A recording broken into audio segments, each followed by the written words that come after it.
It's $10 Tuesdays at Quaker Steak and Lube. Every Tuesday, you can select from 5 full-sized entrees and a side item for just $10, like 20 panko-crusted shrimp or a half-pound steak and more. $10 Tuesdays, only at Quaker Steak and Lube. Participating locations only. Trey Smith, Chris Samarone back with you inside the Hively Family Television Broadcast Suite, getting ready for Youngstown State and South Dakota State. Get a look at the head coach of the Penguins, Bo Pelini. Year number 5 for him leading the Penguins. 31-23 leading this program. Overall as a head coach, 98-50. Of course, spent a number of years at Nebraska. On the other side, South Dakota State is led by their 23-year head coach, John Stiegelmeier. 162-101. He has led this program to the playoffs in each of the last 7 years, one of 2 FCS programs to do so. They've also won a playoff game in 6 of the last 7 years. Just a model of consistency in the FCS. Chris, this is a big challenge for Youngstown State tonight. Absolutely. It's a big game for both teams. You know, you got Youngstown State. If you want to be a playoff team year in and year out, you got to win the games at home. You got to protect your home field. And on the other side, South Dakota State, this is a team that's been to the 3rd round of the playoffs the last 2 years. They want to be a championship team, and championship teams win games on the road in tough environments. So this is a big test for both teams tonight, and we'll see who executes. The team that makes the least mistakes, that's going to be the team that wins this football game. Beautiful night for football in the Mahoning Valley as we are just about set to go. The 21st meeting between these two schools. South Dakota State leads the all-time series 13-7, and the Jackrabbits have won 9 of the 11 meetings as Missouri Valley Football Conference foes. They won 36-7 out in Brookings last season. 2 years ago, Youngstown State won 19-7 here at Stambaugh Stadium. One of the best matchups in the FCS this weekend. We are just about set to go. Jackrabbits will get it first as Colt McFadden has it teed up. He will put his right foot into the football, and we are underway from the Ice Castle, Stambaugh Stadium here in Youngstown. And out comes South Dakota State, as that is Jackson Yonke, and he is hit hard as Youngstown State with solid kick coverage on the opening kickoff. Yeah, great job by that kick coverage unit for Youngstown State. Teray Bryant in there on the tackle for the Penguins. And that's a good job for the Penguins where they can get their defense out on the football field, and they got the Jackrabbits backed up deep in their own territory here. South Dakota State offense is led by redshirt freshman Jabori Gibbs, 6'3", 230-pounder out of Chicago, Illinois. Has started 3 games this season. Missed a couple of games with a hand injury that he suffered in the season opener at Minnesota. He is a talented young man, of course, taking over for one of the best quarterbacks in Missouri Valley Football Conference history, Taryn Christian, who set all kinds of records in the league and at South Dakota State. Gibbs has it on first down. Play action. They're going to throw on the first play from scrimmage. Pressure coming. Running and brought down. He is sacked on the play by Justice Reed, the Florida transfer, one of the best defensive ends in the nation, and immediately makes his presence felt. Yeah, that was a coverage sack, Dre. As the Penguin defensive secondary did a good job of picking up the receivers for South Dakota State. Gibbs sitting in there looking. I think he had an opportunity to run, but chose to sit in the pocket and look. And a great job by Justice Reed doing what he has been doing all year long for the Penguins, and that is bringing pressure on the quarterback. Sack number 6 for the season for Justice Reed, leading the team. On 2nd down and 12, little read play here, and they give it to one of the best backs in the nation. It's Pierre Strong Jr., the sophomore, makes a cut. What a run. Here he goes. He's in open field across the 50 and into Youngstown State territory. And on his first touch of the ball game, Pierre Strong with a big-time run. Yeah, really just ran that almost like a jet sweep there to Strong, and he did a great job, and lack of contained by that YSU defensive end. And Strong shown not only his ability to break tackles, but also how fast he is and his quickness. When he gets to the perimeter, he can make guys miss, and he did it there. And a huge gain on that 2nd and long there for the Jackrabbits. Takes it all the way to the Youngstown State 43. Strong, the Missouri Valley Football Conference Freshman of the Year. A freshman All-American a year ago. He ran for over 1,100 yards. He's one of the best there is. And the second down play, or second carry here, will go to C.J. Wilson. That's a sophomore out of Daytona Beach, Florida. Just a couple yards there as we get a look at the Jackrabbits starting offense. We mentioned Jabori Gibbs, the redshirt freshman, leads him at quarterback. Strong already this year, coming in over 550 yards on the ground. A big physical offensive line, and that's where it all starts, Chris. Absolutely. They're big and strong, and they like to come off the football and really impose their will on opposing defensive lines. And it's going to be interesting to see how this strength of the Penguin defense, which is their defensive line, holds up against this big offensive line of South Dakota State. 2nd down and 7 after the 41-yard run by Strong. Set him up in YSU territory. They go to Wilson again on the pitch. He gets the edge, and he's going to have a first down. Bounced out of bounds, and it's a Another first down for the Jackrabbits as they're on the move. Well, one thing I've noticed here so far for this Jackrabbit offense is they're hitting us on the perimeter here. They're getting onto the perimeter of this Penguin defense. They must have saw something in their preparation here, and they see a weakness out there. And so far, so good for the Jackrabbits, as they've had some big gains getting outside in the run game.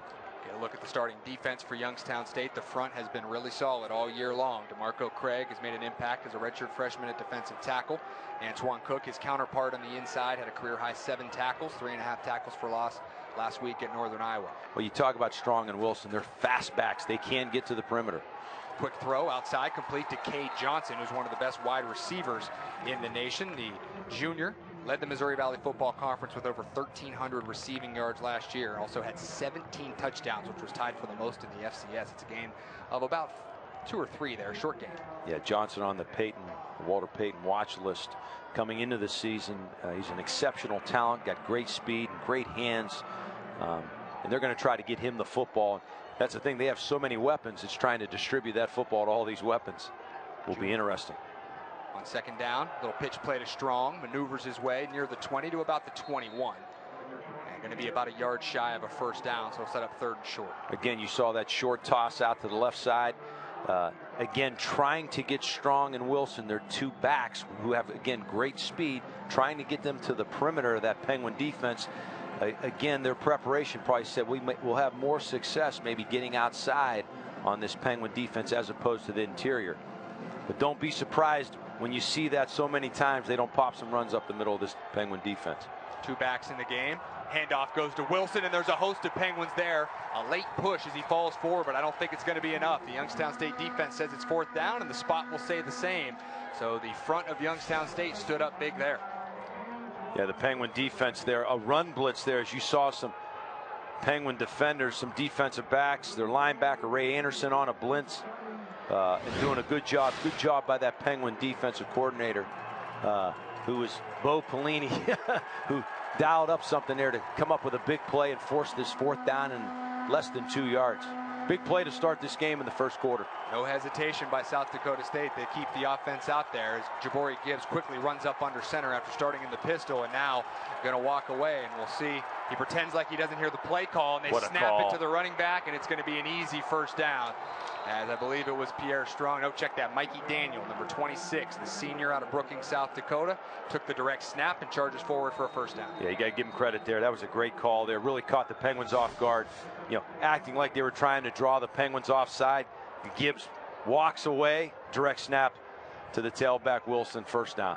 And now the ball set up at the 11-yard line. South Dakota State looking to start with a big score on their opening drive. This team has outscored opponents in the first quarter this year 30-3.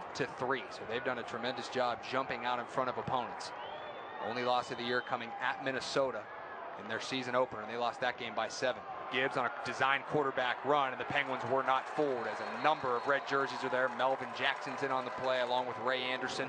Cash Mitchell there initially, their Penguin linebacker, staying at home and slowing down Gibbs. And really a short gain there on first down, if anything at all. But how about that play again? And I misspoke there. Actually, the running back was Mickey Daniel for the Jackrabbits, who got that direct snap for the first down. But clever play call there by the Jackrabbits earlier, catching that Penguin defense off guard. 2nd down and 10 after no gain. Ball still at the 11-yard line. This is a Jackrabbit offense averaging nearly 34 points per game through 5 games this season. Gibbs in the shotgun, play action to Strong, has room to maneuver, wants to throw and now run, and tackled out of bounds as we have Malachi and Antoine Cook. Good job by that Penguin defense. Yeah, I mean, again, another great coverage there by that Penguin secondary. The Jackrabbits came out with twins to the left and right of the formation, single back. Initial look was the quick slant inside, nothing there, good coverage. And really, that was all the quarterback can do. Gibbs is try to get what he can get with his feet, but the Penguins swarming to the football, and really a short gain here, forcing a 3rd and long. 3rd down and 8 from the 9-yard line. And get a first down at the 1. Gibbs in the shotgun, has Pierre Strong on his left hip. Here comes pressure. And he is taken down in the backfield as Justice Reed has sack number 2 on the opening drive. And what an impact he has, and that'll bring out Chase Vinatieri for a field goal attempt. Wow, the Penguins brought pressure there, Trey. As you can see, they brought 6 And Justice Reed, Gibbs tried to roll out because he felt that pressure coming in his face, tried to roll out to the right side of the formation, but a good job by Justice Reed keeping contained, keeping that outside arm free, and getting another sack here early in this ball game for the Penguins, forcing a field goal. Good job for the Penguins here in this initial drive by the Jackrabbits. Chase Vinatieri, the nephew of NFL great Adam Vinatieri, on for the kick. It is up, and it is good. So South Dakota State converts on their opening drive, but Youngstown State able to hold them to 3 points. 3-0 South Dakota State early. We'll be back with more first quarter action after this.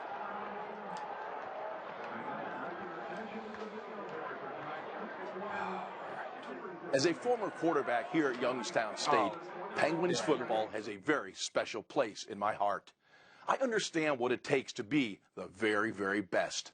By becoming a member of the Penguin Club, you can help provide the support necessary for all YSU student athletes to be their very best.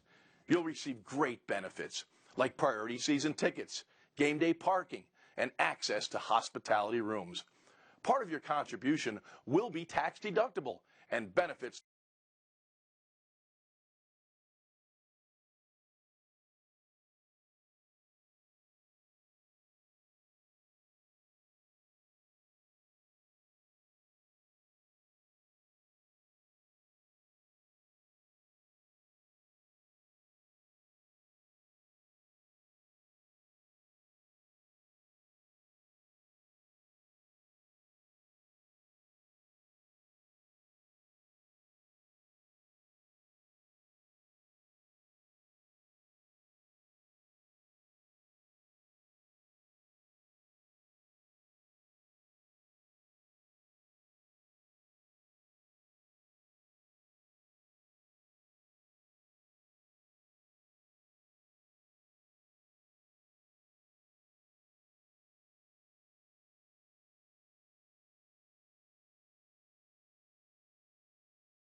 Back here at Stambaugh Stadium in Youngstown, Ohio.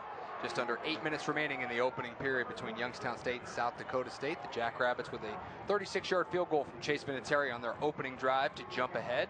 That capped a 64-yard scoring drive, 12 plays, and really a consistent drive for South Dakota State, Chris, but Youngstown State defense stood up to limit them to 3 points.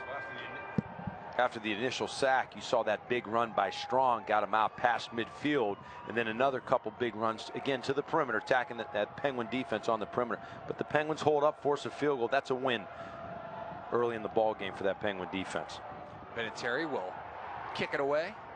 Ball is caught by Christian Turner, fair caught inside the 5, and out comes the Youngstown State offense. And leading the YSU offense, senior quarterback Nate Mays, and he was beat up last week in the loss at Northern Iowa. He was sacked 6 times, and this was the big hit that he took late in that ball game as he was wrapped up, and you see the awkward bending of his body, and his hip was injured severely. And there was a lot of people around this program that did not think Nate Mays was going to be able to play today, but credit to his toughness, he is ready to go. Credit to the training staff, athletic training staff, and there he is. The senior from Urbana, Ohio is out there on the first play of the game. He takes the snap. 1st and 10, they will throw. Looks to his left, fires complete. That's Jeremiah Braswell, and a gain of about 5 or 6 on 1st down. Yeah, you can't question Nate Mays' toughness. We've seen that over the last 3 years, is how tough he is. He takes a lot of hits, maybe more than he should. And I know Coach Pelini would like to see him throw the ball away or run out of bounds when he can. But he's just a tough kid. You can't take that toughness out of him. And for him to suit up this week after the beating he took last week is impressive.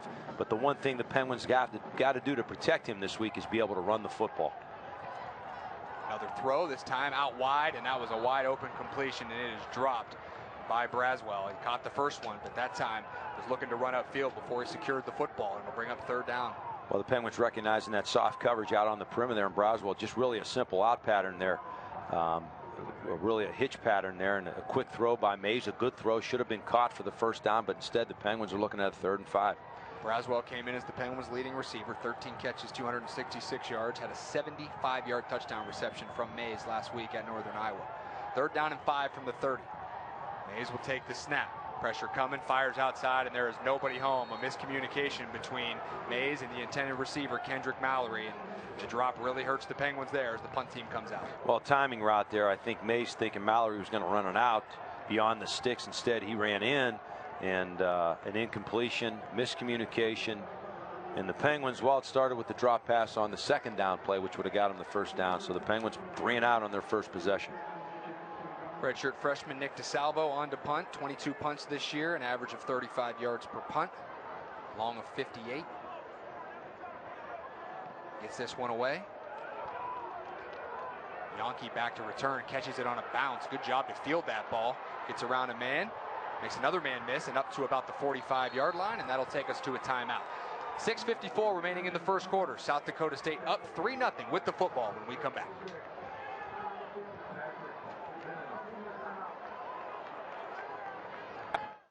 As a former quarterback here at Youngstown State, Penguins football has a very special place in my heart.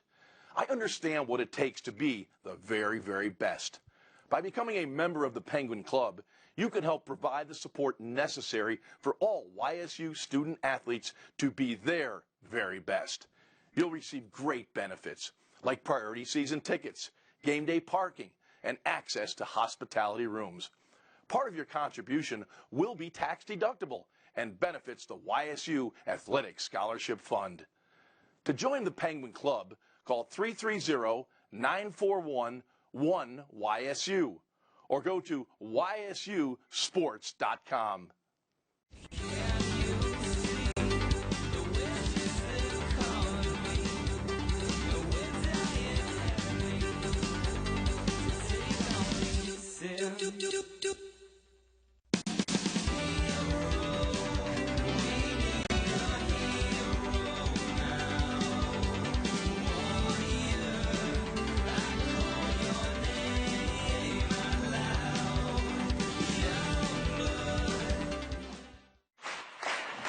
Now your Mercy Health tip of the game. So if you sustain an injury while you're working out or running, the first thing to do is get off the injured extremity. So if it's your legs, get off your feet, elevate, apply ice. Over-the-counter anti-inflammatories are a good pain medicine. If you're noticing that you're having trouble walking on it, the pain is not improving, then those are signs that you may need to be looked at a little bit further.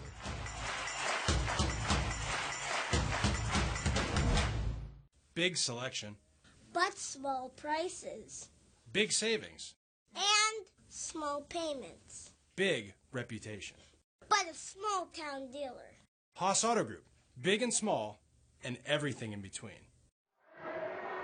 Back inside the Hively Family Television Broadcast Suite at Stanbaugh Stadium, South Dakota State with the football after a 43-yard punt from Nick DeSalvo and a 19-yard return by Jackson Yonke. Jabari Gibbs, the redshirt freshman, takes the snap on 1st and 10. Little shovel pass to Cade Johnson, the extremely talented wide receiver. He shows his running ability there. Tackle made by Zaire Jones.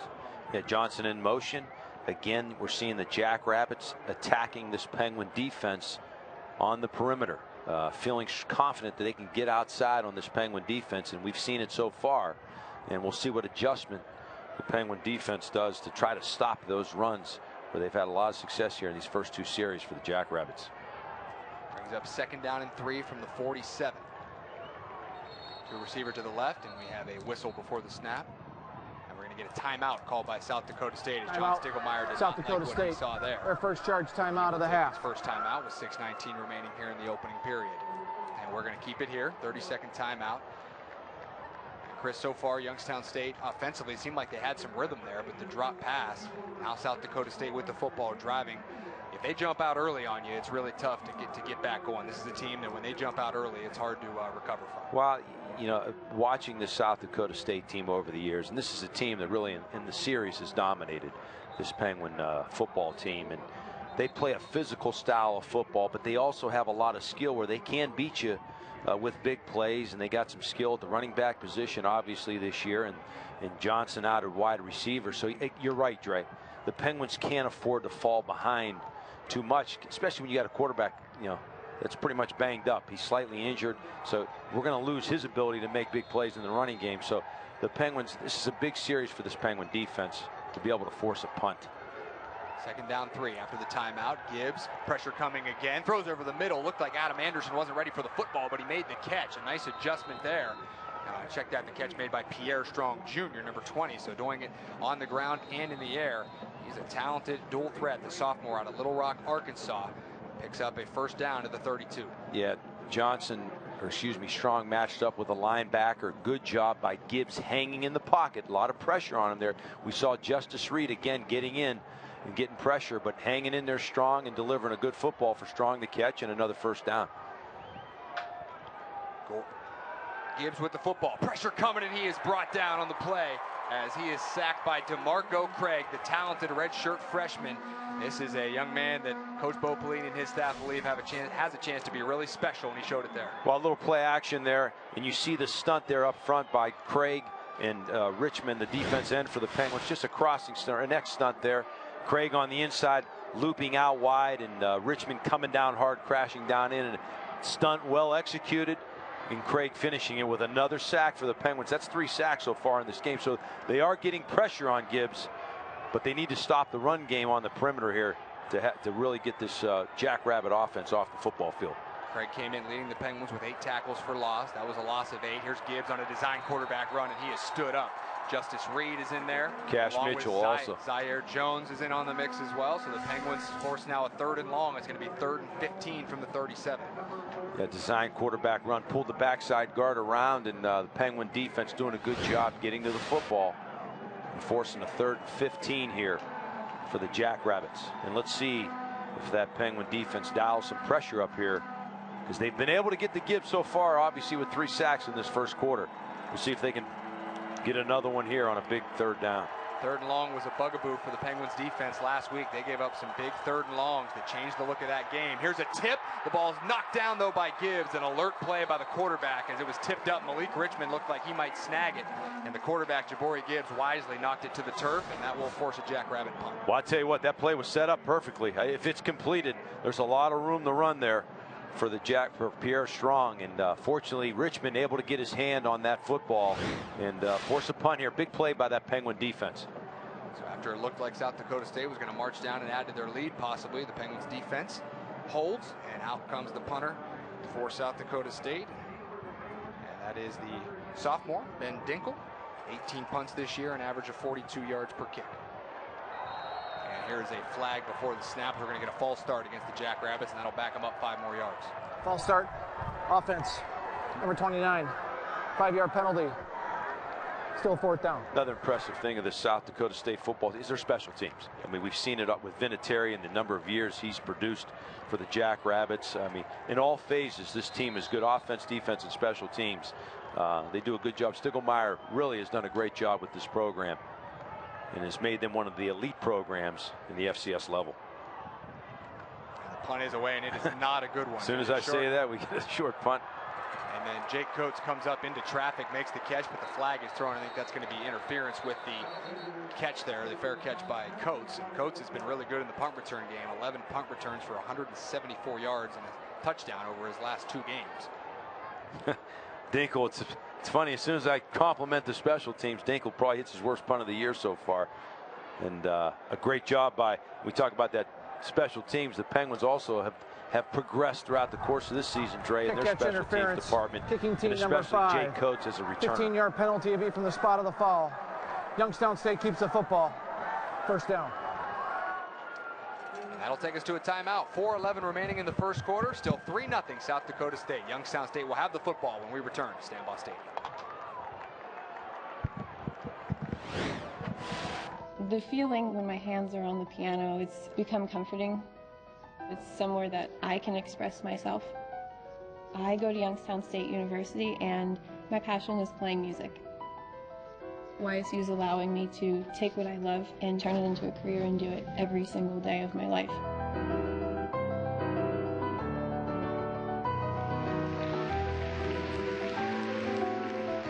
I'm Alyssa, and I'm Y and proud. It's nothing personal. It's just business. Hello? That's how some people do things. Right away. To us, everything we do is personal. Because anyone can answer the call. It's who shows up that matters most. That's the quality of your independent agent. And the company that stands behind them.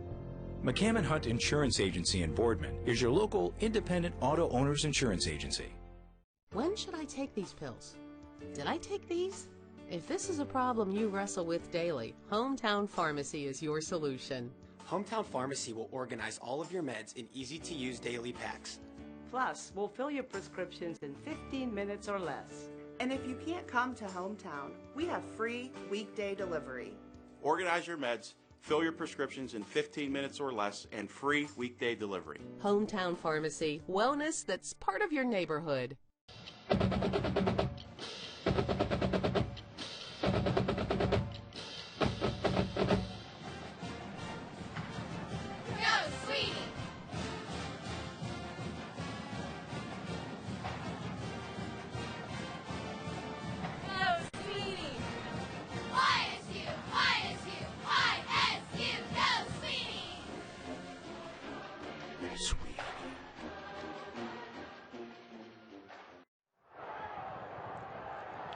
.4:11 remaining in the opening period.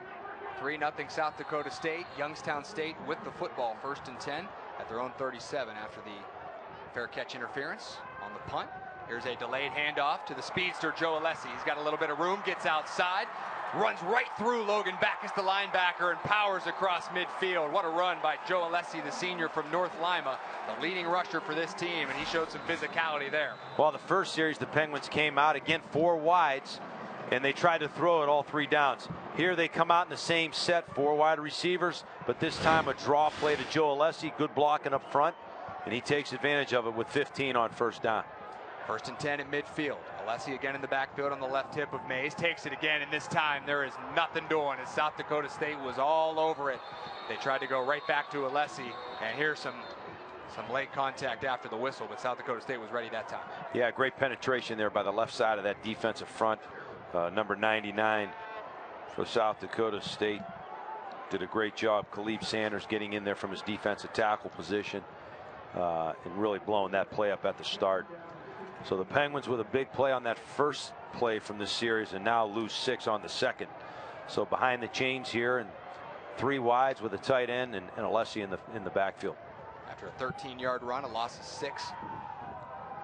Mays to throw this time, has a clean pocket, fires over the middle and finds Ryan Emmons.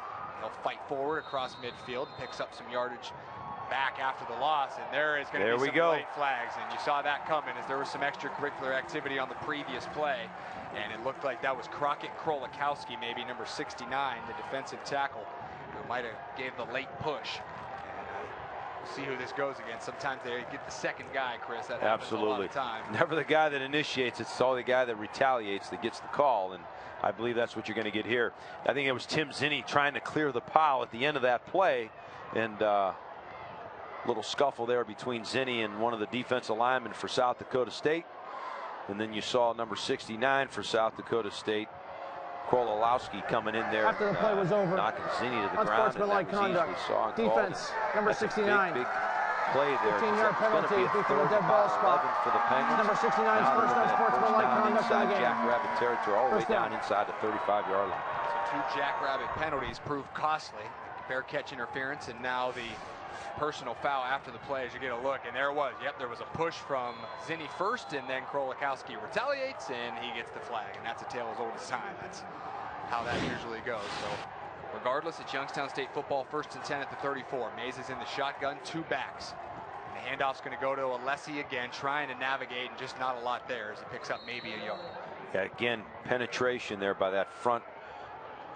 Xavier Ward for the Jackrabbits doing a good job from his defensive tackle position. Again, getting penetration. Alessi really looking to get to the perimeter, try to cut it back. And the fast-flowing defense of the Jackrabbits there to make that stop for really no gain. This is a defense, South Dakota State, that leads the Missouri Valley Football Conference and ranks 4th nationally in total defense, allowing just 258 yards per game. Mays back to throw on 2nd and 9. Quick swing pass to Alessi. He's going to use his speed, but he is tracked down. What a play by the linebacker, Christian Rosenbaum, one of the best in the nation, the senior from Sioux Center, Iowa, 3-year captain, and he's one of the best in the business. Well, you saw it there, the Penguins, again, South Dakota State loading the box with 8 in the box there on that play there. Good read by Mays to hit the swing pass out to the Alessi. He had one guy to beat there. That was Rosenbaum. Rosenbaum showing his speed from his inside Mike linebacker position, being able to get outside of the perimeter and tackle the speedy back Alessi for about a 6-yard gain, when really that could have been easily a 15 to 20-yard game. 3rd down and 4. Christian Turner is in the game at tailback to the left of Nate Mays.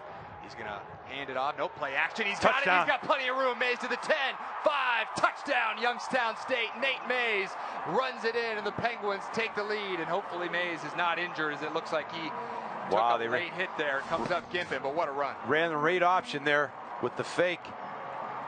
And Mays deciding to keep it, doing a good job reading that in, getting upfield, running to that jet sweep fake. And really, it's like a parting of the Red Sea right up the middle of that Jackrabbit defense. And a great job by Mays recognizing it and getting it into the end zone. And you can see the pain that Nate Mays is in. We talked about the hip injury that he suffered late in the game in Northern Iowa last week. It's a miracle that he's playing in this football game, and looked great on that run, but he took a late shot as he was tripped up heading into the end zone. And you can see that definitely irritated that injury. And that's not what Youngstown State fans want to see. The extra point from Colt McFadden is good. Regardless, Youngstown State with a big play and the touchdown, a 28-yard scoring run by Mays, 7-3 Penguins. Well, that's going to be key, Dre. The Penguins are going to need that dimension from Nate Mays. That's his ability to run the football. Him just sitting in the pocket and throwing it all day long is not going to be where they're successful at. They need his ability to run that read option and keep it. And you saw it there, as he does a great job of reading that end, faking the handoff to the jet sweep, and then hitting it right up the middle there for about a 35-yard score. So again, if he's injured and he can't do that for the Penguins today, that really limits their capability on offense. Get the call on the flag that came after the play. Personal foul. Defense, number 12, leaping. 15-yard penalty to be assessed on the kickoff. Not something that normally plays. Try is good. Dakota State. This is a team that came in averaging less than 5 penalties per game.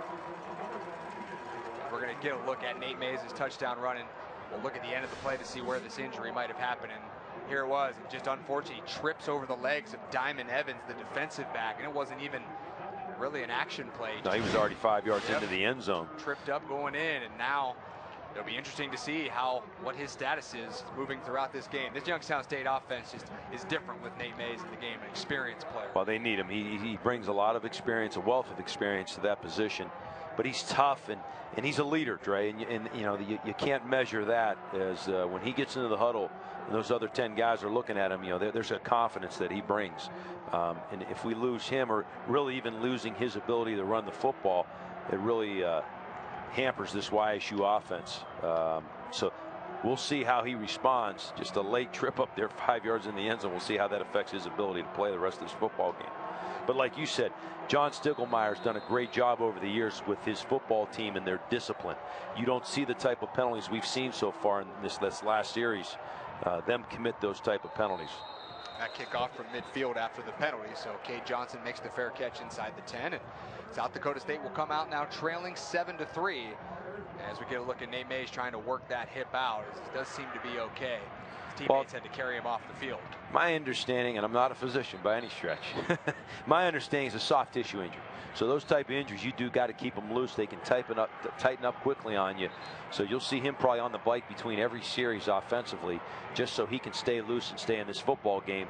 But you also see the backup quarterback for the Penguins, Joey Craycraft, warming up over on the sideline.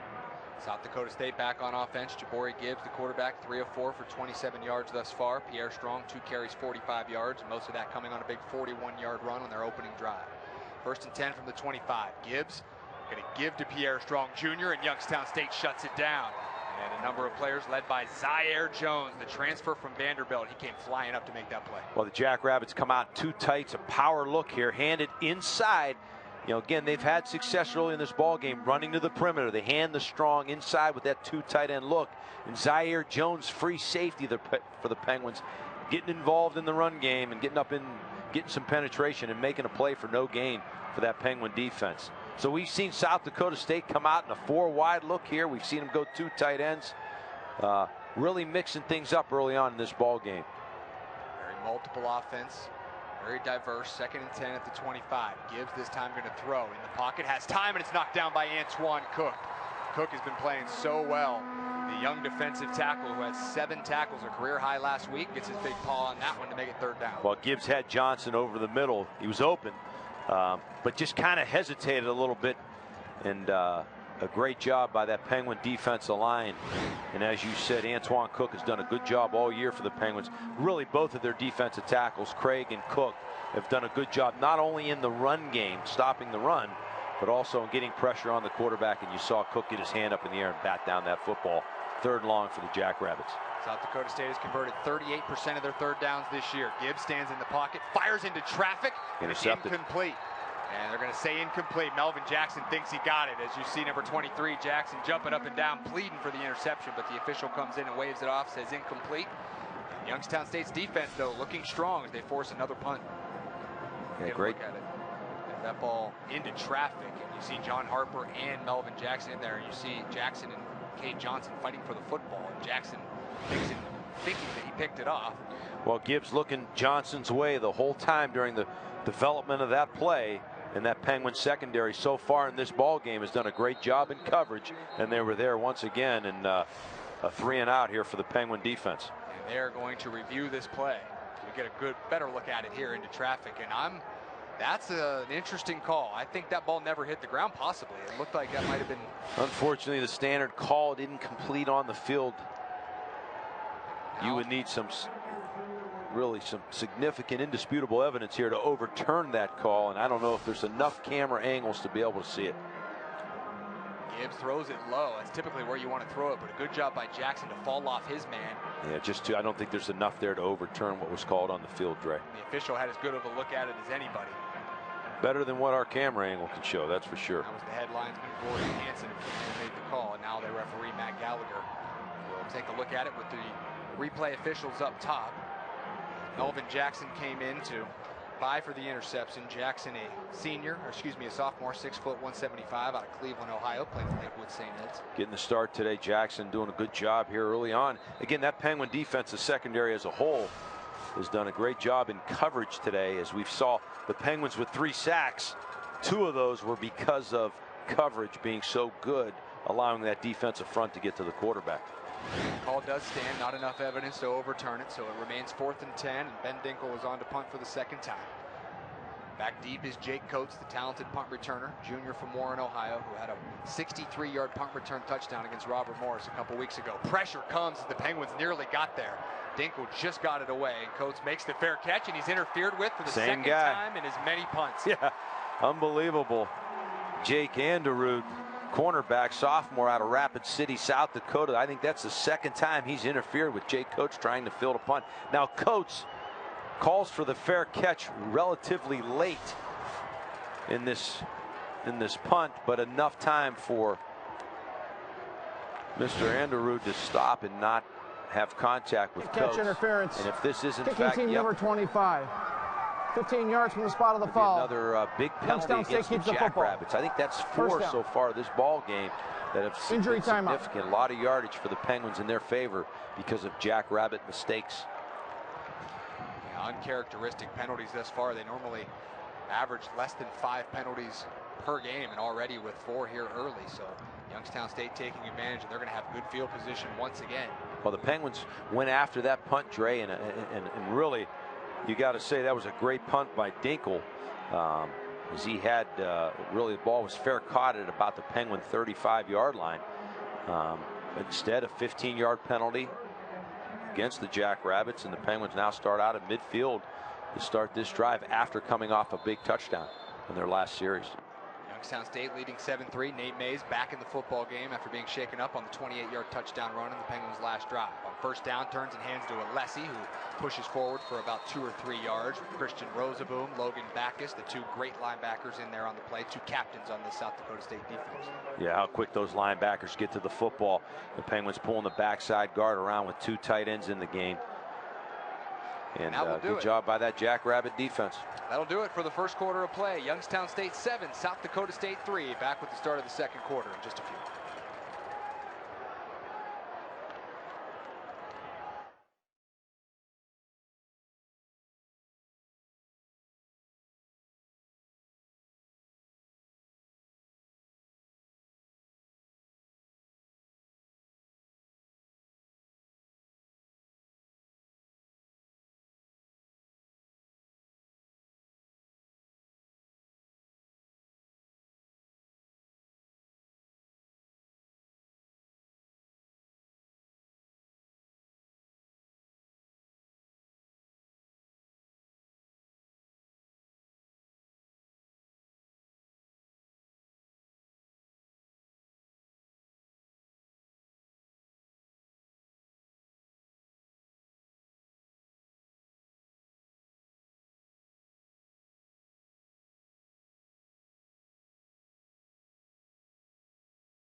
Ready for the start of the second quarter here at Stambaugh Stadium inside the Hively Family Television Broadcast Suite. Dre Smith, Chris Samarone with you. 7-3 Youngstown State. They have the football at the South Dakota State 48.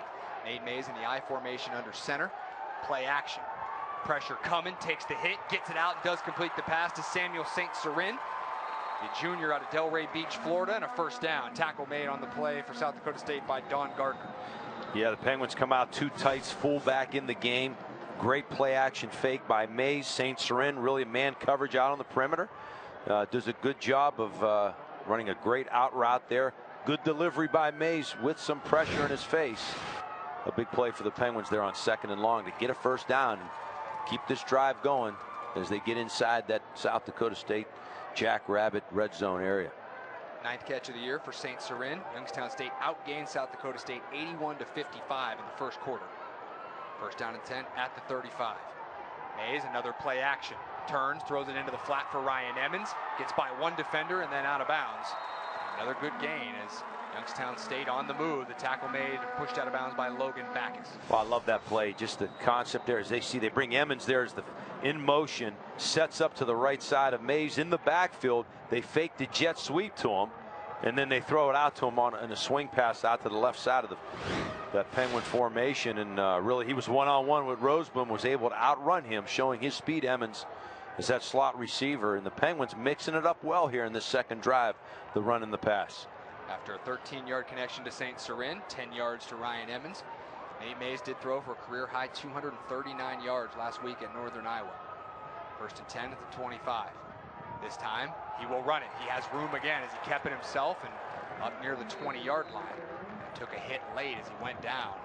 Mays has been able to handle the hits so far. He's taken a few and seems to be holding up well. You know, those last two play calls, Dre, with the play action fake and then the pass out of him really set that last read off, this most recent read option up for Mays. Just unfortunately, you can see he just is not at full strength and doesn't have his ability to cut and run like he normally does. And that right there, good pickup on 1st down of 5 yards for the Penguins, but normally that's an 8, 9, 10-yard gain for Nate Mays when he's healthy. Mays came in second on the team with 54 rushing attempts, 232 yards, and a team-high 4 touchdowns. Added a 5th, a 28-yard gallop early in the 1st quarter. And we're going to get a flag here. Timeout, Check Penguins. that, it's a timeout. So it will be timeout Youngstown State. They burn their first. Prior to the ball being snapped, timeout Youngstown State. Their first charge timeout of the half. South Dakota State 3. Penguins will have it 2nd and 5 when we return to Stambaugh Stadium in Youngstown, Ohio.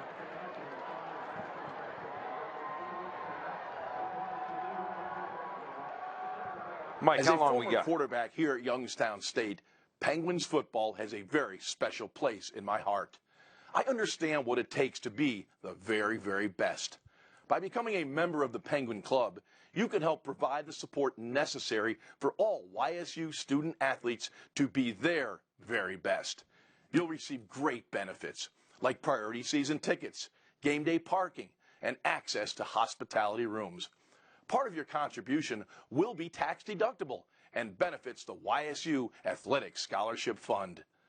To join the Penguin Club, call 330-941-1YSU or go to ysusports.com. It's nothing personal. It's just business. Hello? That's how some people do things. Right away. To us, everything we do is personal. Because anyone can answer the call. It's who shows up that matters most.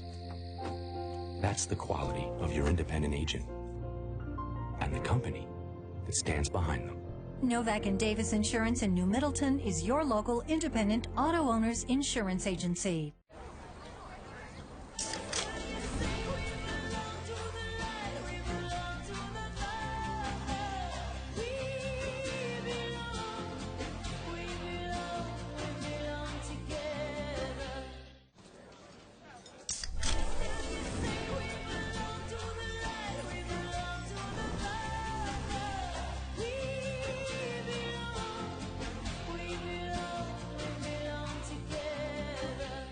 Big selection.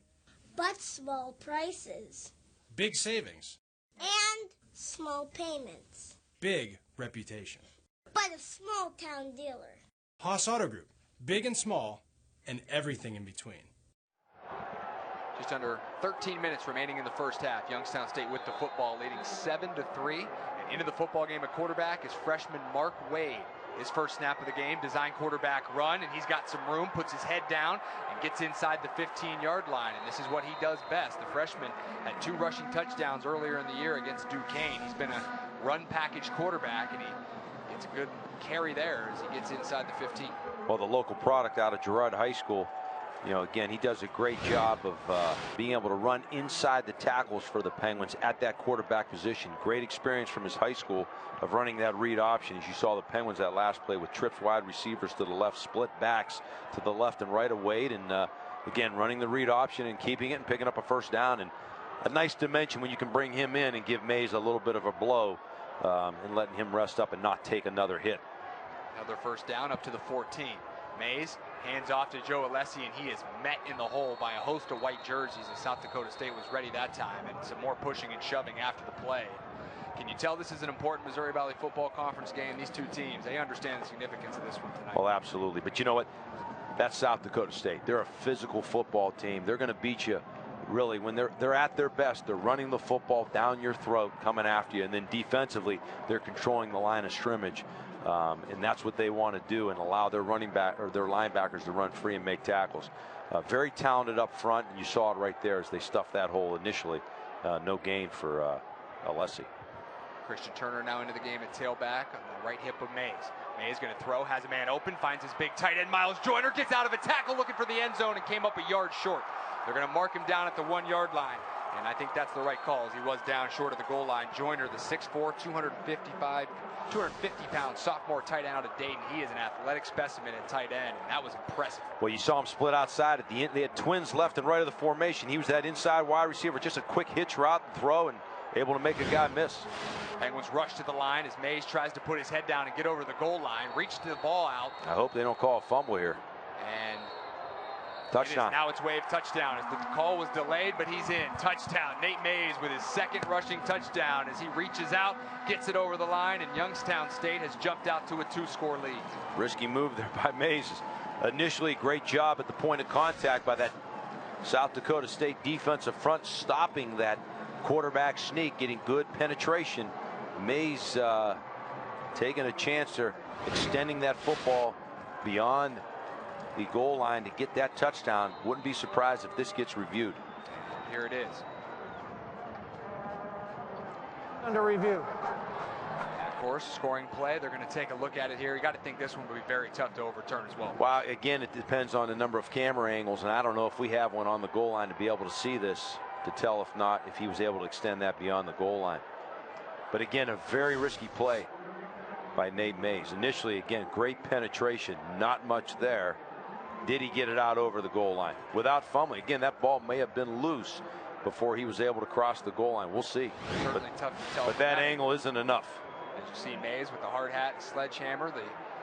This year, Youngstown State, whenever there's a play made on offense or defense, a turnover or a scoring play made, the player who's responsible gets the hard hat and sledgehammer. Well, after the throw and catch to Joyner, and again, great run after the catch. Penguins tried to hurry up and catch that Jackrabbit defense sleeping. But to no avail, as they were right there to stop that quarterback sneak. I don't know if there's enough there, Dre, to overturn that. Play will stand. Decision has been made, as just not enough evidence to overturn. And Nate Mays with his second touchdown, this one from 1 yard out after the completion to Joyner. And Youngstown State now got the home crowd excited. This extra point will make it 14-3. Penguins capitalizing on a lot of Jackrabbit mistakes. Really, the penalties of the Jackrabbits have given the Penguins great field position here in these last two series, which have resulted in touchdowns. 5 penalties for 65 yards in the first half for South Dakota State. Colton McFadden hits the extra point. Youngstown State's lead is 14-3. 10:49 remaining in the second quarter. Back with more second quarter action after this.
Trey Smith, Chris Samarone back with you here inside the Hively Family Television Broadcast Suite from the Don Constantini Multimedia Center at Stambaugh Stadium. Youngstown State leading 14-3 after an 8-play, 50-yard scoring drive capped off by a 1-yard touchdown by Nate Mays, which was set up prior to that with a 12-yard completion from Mays to Joyner. And right now, Youngstown State clicking on both sides of the football, and penalties have hurt South Dakota State.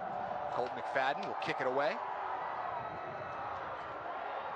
Ball is caught at the 5-yard line by Cade Johnson, the talented receiver, and he's a great kick returner as well. And you get a look at it as he gets out to the 40-yard line and finally tackled at the 41. Youngstown State defensively has settled in, playing really well. 3 sacks, have been getting pressure on Jabari Gibbs. Chris, the pressure up front has really helped this YSU defense. Well, coming into the season, that was going to be the strength of that Penguin defense, was their defensive front, especially when you got ends like Richmond and Reed who bring a lot of pressure on the quarterback. And the Penguins with 12 turnovers forced this year, Dre, a lot of that is because of those guys up front bringing pressure and forcing bad throws and bad decisions by quarterbacks. And we've seen it so far today. Gibbs has not been comfortable in the pocket, and really not much of a passing attack so far for the Jackrabbits early in this ball game. Gibbs just 3 of 6 for 27 yards in the first half. Youngstown State tied for second in the nation with a +9 turnover margin coming in. Gibbs play action on first down. They're going to take a shot. There's 2 defenders out there, and the ball is overthrown anyway. So, well, he threw into double coverage there. You had Hedges was there, and also for the Penguins, D. Ford, the cornerback, tried to hit, I think that was Johnson, not sure if that was Johnson, down the seam. Looks like Adam Anderson. Well, Anderson down the seam and really threw into double coverage, nothing doing there. Hedges having a hard time picking the ball up. I believe if he would have saw it, Dre, probably could have had a pick.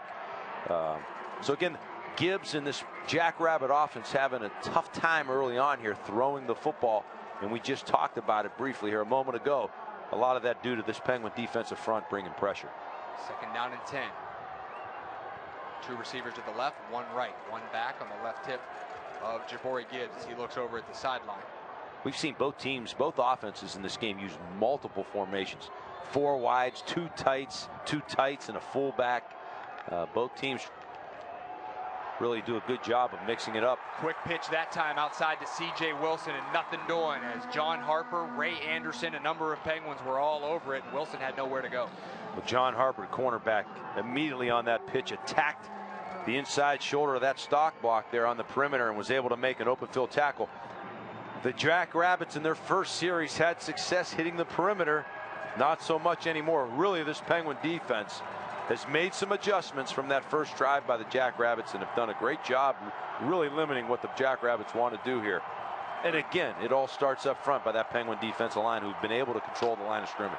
3rd down and 12. South Dakota State 0 for 4 on 3rd down. Gibbs had it knocked down again, and Youngstown State right now is feeling it defensively as Antoine Cook once again, Malik Richmond as well, causing havoc up front, and another punt coming for the Jackrabbits. Well, Gibbs just not comfortable in the pocket, Dre. You can watch it here. He's looking left, looking the whole way. And really, if that ball doesn't get tipped, possibly intercepted by D. Ford, that's how good that coverage was. But a great job by that Penguin defensive front, getting their hands up.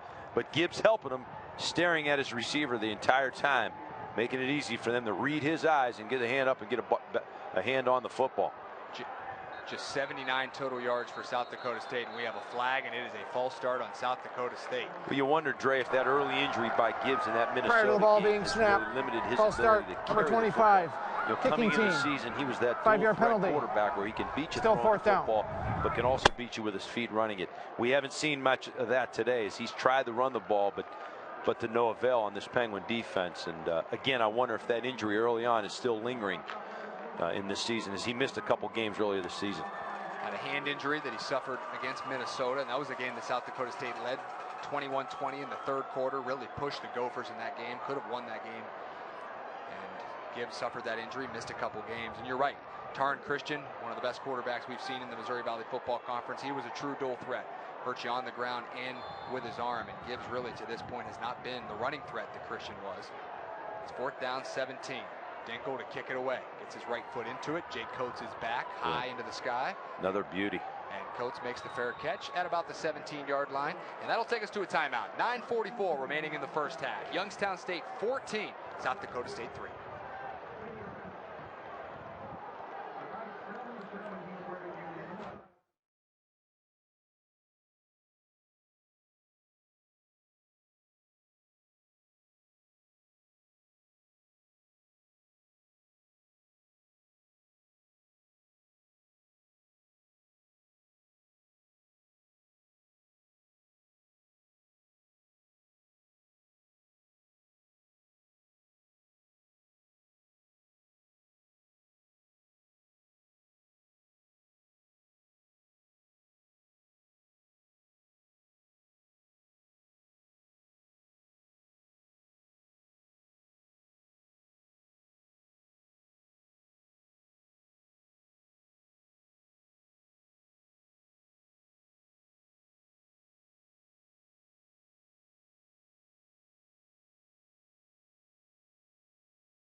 Get a couple reads in, Mike, just a heads up. Yep.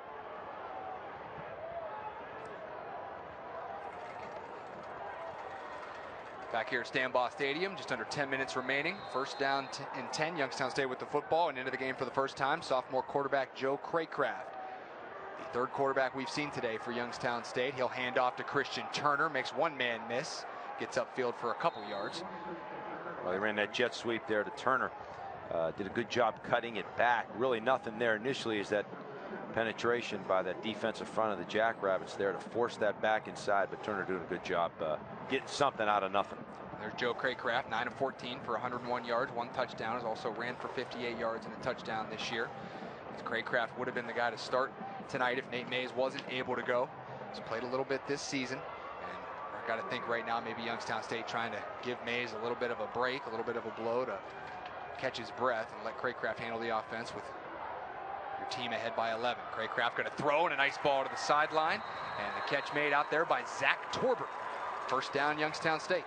I like that play call there to get Craycraft, who's more comfortable out of the block, but get him on a short roll to his right, throwing with his body on a quick out route beyond the sticks there. Good job by the Penguins there, moving the chains as Zach Torbert getting open, putting pressure on that cornerback and then driving back on that cut to create some space, and Craycraft delivering a good football there. Again, a nice call for Craycraft, getting him out of the pocket for an easy pitch and catch there with no pressure on him to move the chains and get him more comfortable at the quarterback position. Third catch of the year for Torbert, the senior out of Avon, Ohio.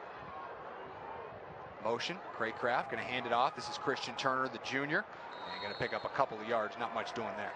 Yeah, good job up front there by that South Dakota State defensive line. Number 99, Khalif Sanders, the 6'1", 280-pound sophomore out of Glenwood, Iowa. They're getting penetration and making the play for relatively no gain. Again, this roster of South Dakota is marked with a lot of guys from that Iowa, from the state of Iowa. You see a lot from South Dakota, obviously, but Nebraska, they go in. So they draw from multiple states out there in the Midwest, and they get talent from a lot of different places. Sanders, who made that play, was a state champion wrestler in high school. Second down and 9. Carry again goes to Turner as the Penguins keep it on the ground. Good solid gain there. It'll bring up third down and manageable. Initially play designed to hit up inside, and Turner does a good job bouncing it outside the tackle there and cutting it up and getting 5. Making this a very manageable third down for Craycraft.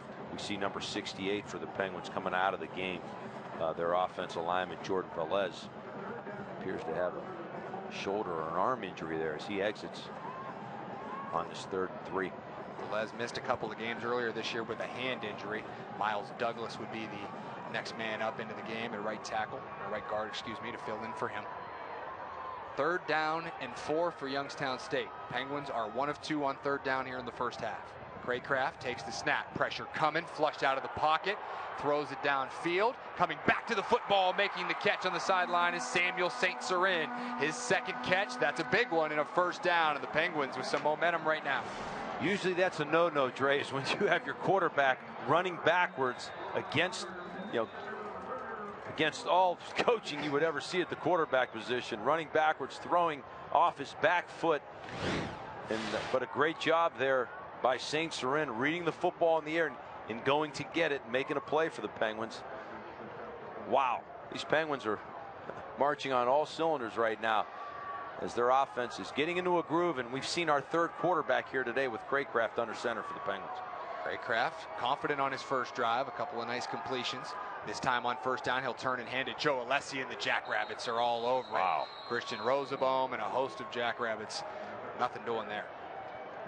Yeah, great job. Reese Winkleman there, the defensive lineman, the defensive end, getting penetration and really grabbing Alessi by his right arm. That's how strong he is. Able to hold him up while a gang of South Dakota State defenders finish it off. So the early runs, they've been able to stop South Dakota State, but the Penguins having success throwing the football. Youngstown State with 59 yards on the ground thus far. They had 55 in the entire game last week against Northern Iowa. Handoff again goes to Alessi, lost the football, and I think South Dakota State's got it. Christian Rosenbaum was in there. As Alessi lost it, there's a massive pile as the officials try and get in and sort it out. But from first look, it looked like Christian Rosenbaum got his hands on it. The Jackrabbits think they have it. And they do. First down, South Dakota State, and that's exactly what the Jackrabbits needed, was a big turnover. And they will have it 1st and 10 in YSU territory. Yeah, no, that was a big turnover there forced by, I think Tom Stacker, defensive tackle, was in on that play. Oh, but a good job by the linebacker, and then finished off. That was Logan Backus who forced the fumble, the junior out of Spirit Lake, Iowa. Yeah, Leslie just running a little bit high there, ball exposed.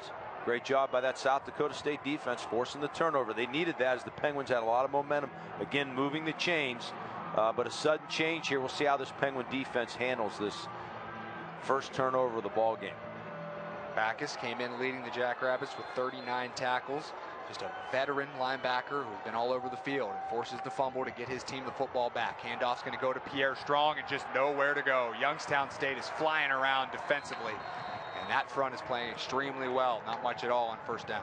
Again, an adjustment made early on here by that Penguin defensive staff as South Dakota State was trying to hit them early on the perimeter of their defense and was having success. But we've seen some adjustments here as the Penguin defensive secondary getting involved in the run game and really been able to run the ball either inside or on the perimeter here since that initial series. That was just the 4th turnover of the season for Youngstown State, the fumble. They've done a great job taking care of the football. 2nd down, handoff in the backfield to Wilson. Got out of the tackle of Justice Reed. Runs forward, and he is hit hard by Zaire Jones as he was wrapped up on the play outside by Bryce Gibson. Cash Mitchell, my fault. And there was plenty of Penguins in on that play. Well, initially that play was broken up. I believe that was Ray Anderson with the penetration, almost making that stop in the backfield, and then a host of Penguins getting there for pursuit. But it's almost like the Penguins knew that play was coming. They tried to run that jet sweep, and just too much penetration by that Penguin defensive front. Really limited. Fortunately for the Jackrabbits, he was able to get back to the line of scrimmage. 3rd down and 11, 0 for 5 on 3rd down tonight for South Dakota State. This crowd here at Stanbaugh Stadium is fired up. Gibbs, quick throw underneath to Jackson Yonke. He's got room, but it's going to come back, I think. There's a flag down, and it was right in the area of holding or blocking the back, something that should bring this play back. An offensive pass interference, almost like he was blocking before that ball was delivered. It was delivered beyond the line of scrimmage. And we'll get the call from our referee, Matt Gallagher.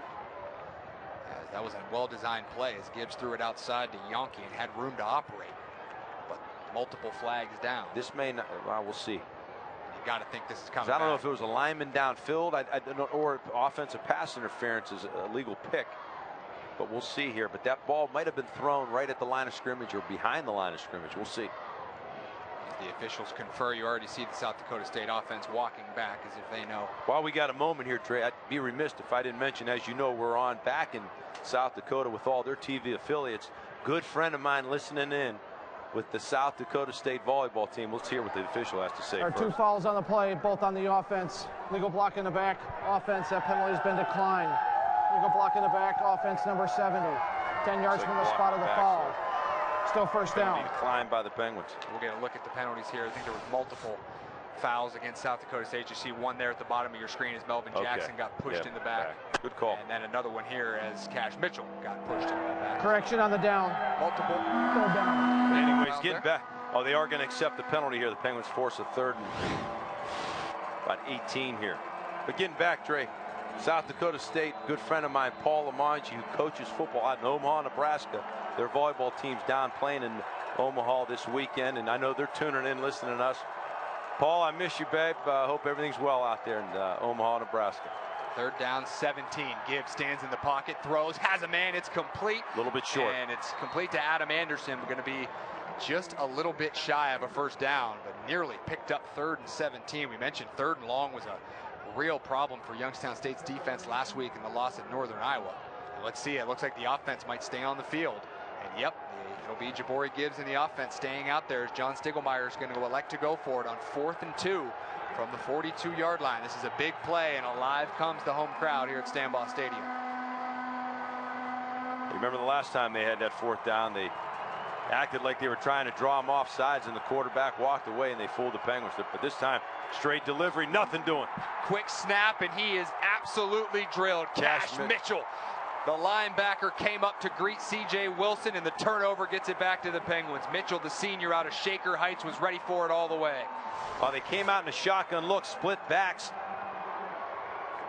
And I'm really just the read there, handed it to Wilson, and too much penetration. No one blocked Cash Mitchell. He read it and made a great tackle in the hole. As the Penguins now, boy, what a big change of events there. On the turnover, the Penguins with great defense on that sudden change and get the ball back at their own 44-yard line. Again, great job by that Penguin defense. 2:59 remaining in the first half. Youngstown State defense continues to play well in the first half. They have stood up to every challenge. Now Nate Mays is back in the game at quarterback. He will throw on first down. Over the middle, a dangerous throw, and that ball is intercepted. Just like that. You get a big turnover, and you throw it right back. And I believe that was Seven Wilson, who appropriately wears number 7, the junior out of Kansas City, Missouri, who came up with the pick on the first play after the turnover. Yeah, wow, he just hopped Joyner there on that hitch route. And boy, I tell you what, that was if this holds, if this stands, huge turnover there for South Dakota State. Gives us an opportunity to remind you that to celebrate 100 years of quality and excellence, the Leyden Oil Company will purchase 100% of your second ticket to the YSU football game on October 26th. So when you buy a reserve ticket to the game against Western Illinois. Oh, wait a minute. You can actually watch Seven getting up like he knew he didn't catch it. They got to review this one. He knew he didn't catch it. Just his reaction, Dre, tells you that Wilson did not catch this football as he gets up pounding the ground. Rolling on the field on the previous play was an interception. That play is under review. We'll review it, but just to finish up, when you buy a reserve ticket to the game against Western Illinois here at Stanbaugh Stadium on October 26th, your second ticket will be free. Compliments of the Leyden Oil Company. Tickets must be purchased before the day of the game, as we'll get a look at the interception or possibly incompletion here, as it looks like Seven Wilson may have not secured this football. Well, if you watch his reaction, he's not celebrating an interception. And that is definitely not caught. That is not even close. That is incomplete. So that should be an easy reversal for the replay officials. So getting back, Dre, about my good friend Paul Amanji. He's a local graduate out of Cheney High School. We played together. Good friend of mine. Moves out to Omaha, Nebraska, where he meets his wife Amy, and he's been living out there ever since. He's been coaching football out there for a number of years at Omaha Burke High School, who Pelini used to go to and recruit. So it's amazing the irony of it all. He's won a state championship a few years ago, I believe last year actually, and his daughter plays volleyball for South Dakota State. The team's down in Omaha with them, and they're tuning in today, and I like to think they're listening to me, Dre. They're not tuning in because of you. Well, we know that's true. There's no doubt.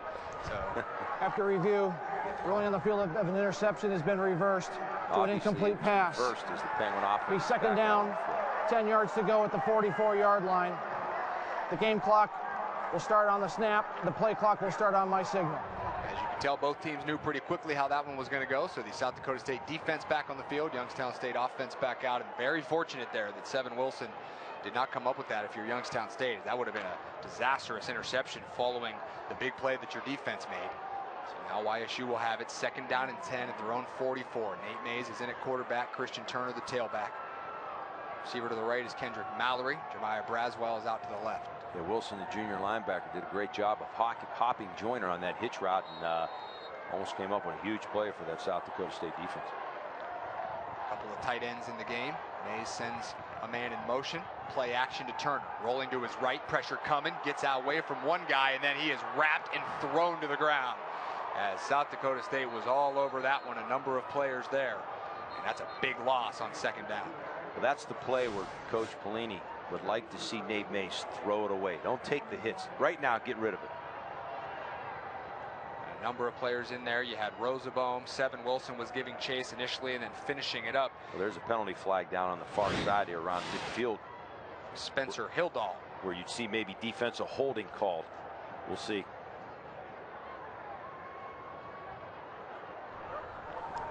Holding. Defense. Number 22. 10-yard penalty is from the previous spot. That results in a first down. Wow. So another penalty is biting the Jackrabbits as Youngstown State's bailed out. Would have been a huge loss that would have set up a third very long. Instead, holding down the field. And now Youngstown State once again set up in good position into Jackrabbit territory. The defensive holding in the secondary there, which gives you the penalty in the first down for the Penguins. Let's take a look at the penalties. 7 for 80 yards against South Dakota State. No penalties for Youngstown State. And committing penalties has been an issue for YSU as they came in averaging over 9 penalties per game. But right now playing flawless football, the Penguins are, and it's uncharacteristic of South Dakota State to be committing this number of penalties. And to this point, that's really been maybe the difference in this football game. As the Penguins have been able to capitalize on these mistakes made by the Jackrabbits. First down and 10 at the 46. Mays will be in the I formation as we wait for play to resume here. And that gives us an opportunity to let you know Should be a first down. I don't know what the issue is. They're not moving the chains here.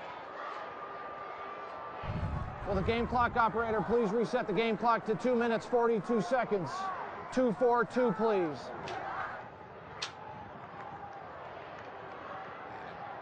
Gives us an opportunity to let you know that the Penguin Club helps provide the margin of excellence for YSU athletics. Penguin Club members get chair-back seats for YSU football games as well as game day parking. Your contribution is tax deductible and benefits the YSU Athletics Scholarship Fund.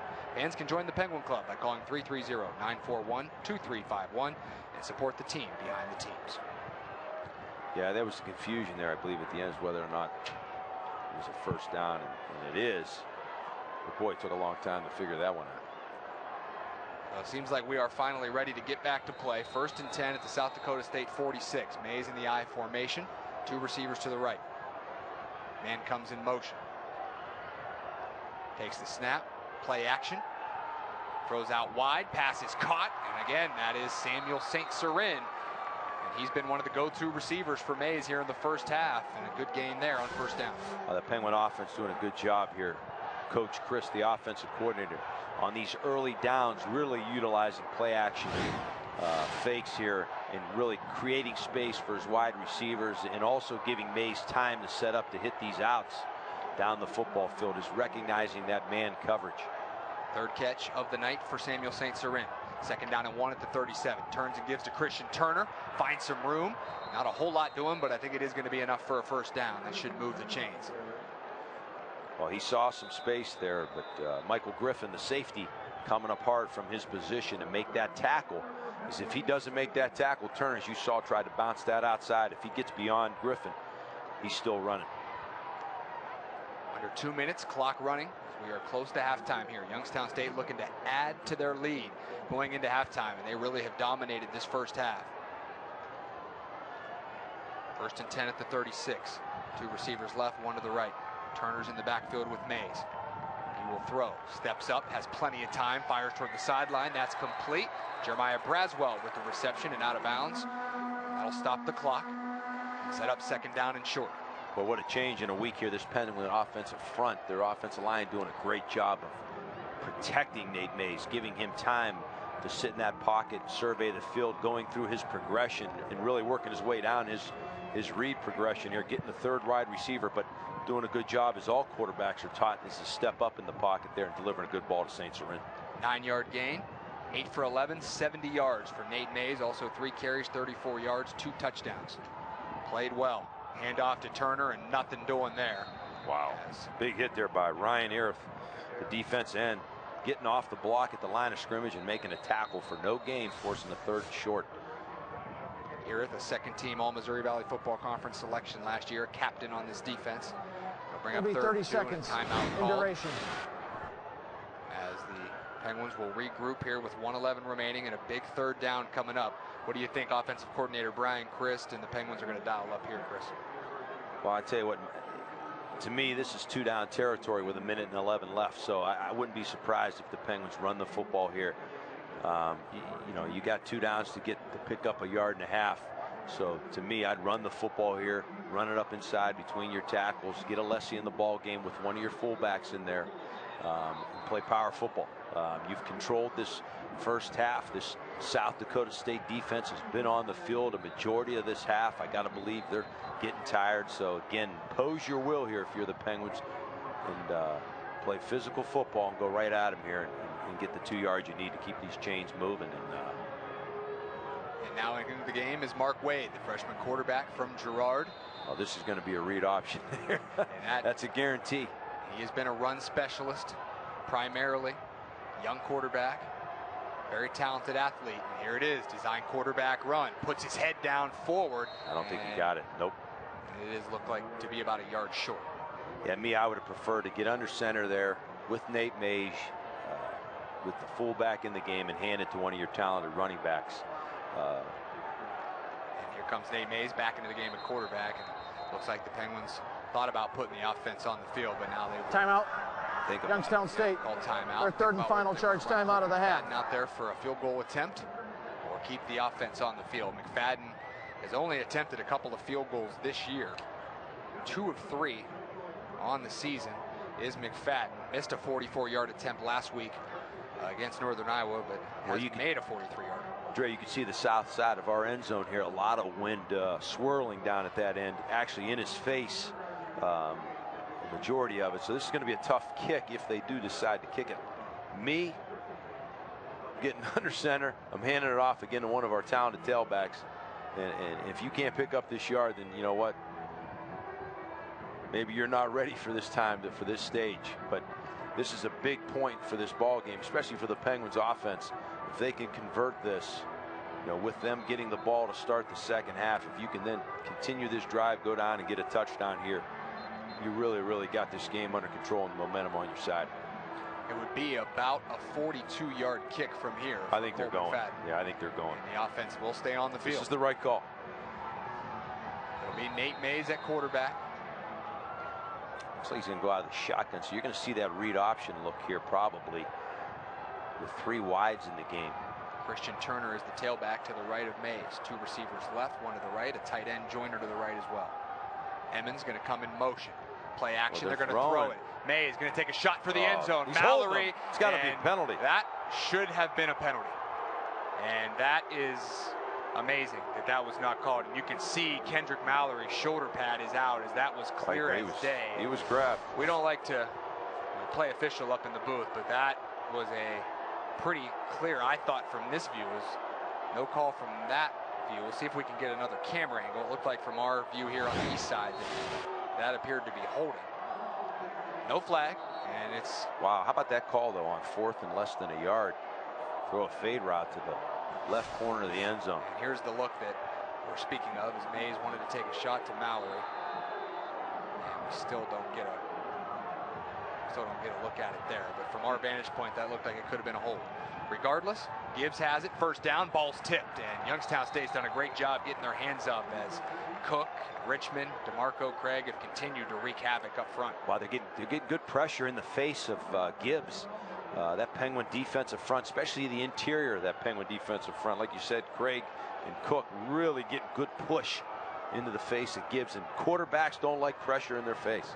And he looks really uncomfortable in the pocket, Gibbs does. And that's probably the 4th time his ball has been batted down in this first half. Gibbs here in the first half, 5 of 11 for 45 yards. Set up a screen play. Good gain here as it gets outside. Pass complete to Pierre Strong Jr., the talented running back. I'm still questioning that call on 4th and less than a yard. I can't believe we went for a 35-yard fade route. Oh, well, the Penguins rolling the dice here today. You can't say they're not being aggressive, that's for sure. 3rd down and 4. 38 seconds remaining here in the first half. Youngstown State fell behind 3-0 and have scored the last 14 points. Big 3rd down here. As the sideline for Youngstown State and the defense imploring the crowd to get loud here at Stambaugh Stadium. 3rd and 4. Gibbs back to throw outside. Finds Jackson Yonke, and he's got room to operate, breaking tackles. Makes another man miss and pushes forward across midfield. A great effort there by the redshirt freshman from Madison, South Dakota, Jackson Yonke. Yonke, 6'2", 210 pounds, and showing his strength there as he broke probably about 4 tackles on that play. Clock continues to run. Under 30 seconds. Gibbs outside looking for Yonke again. And it's going to be incomplete as he was out of bounds. It'll bring up 2nd down. South Dakota State trying to work their way into field goal range here and get some points before halftime. This would be huge for South Dakota State if they could get something out of this. Again, you go from a 4th and 1 in your red zone there. You stop the Penguin offense, and now you're moving the ball a little bit. If they can somehow come away with some points here with 21 seconds left in this first half, that'd be huge going in the locker room.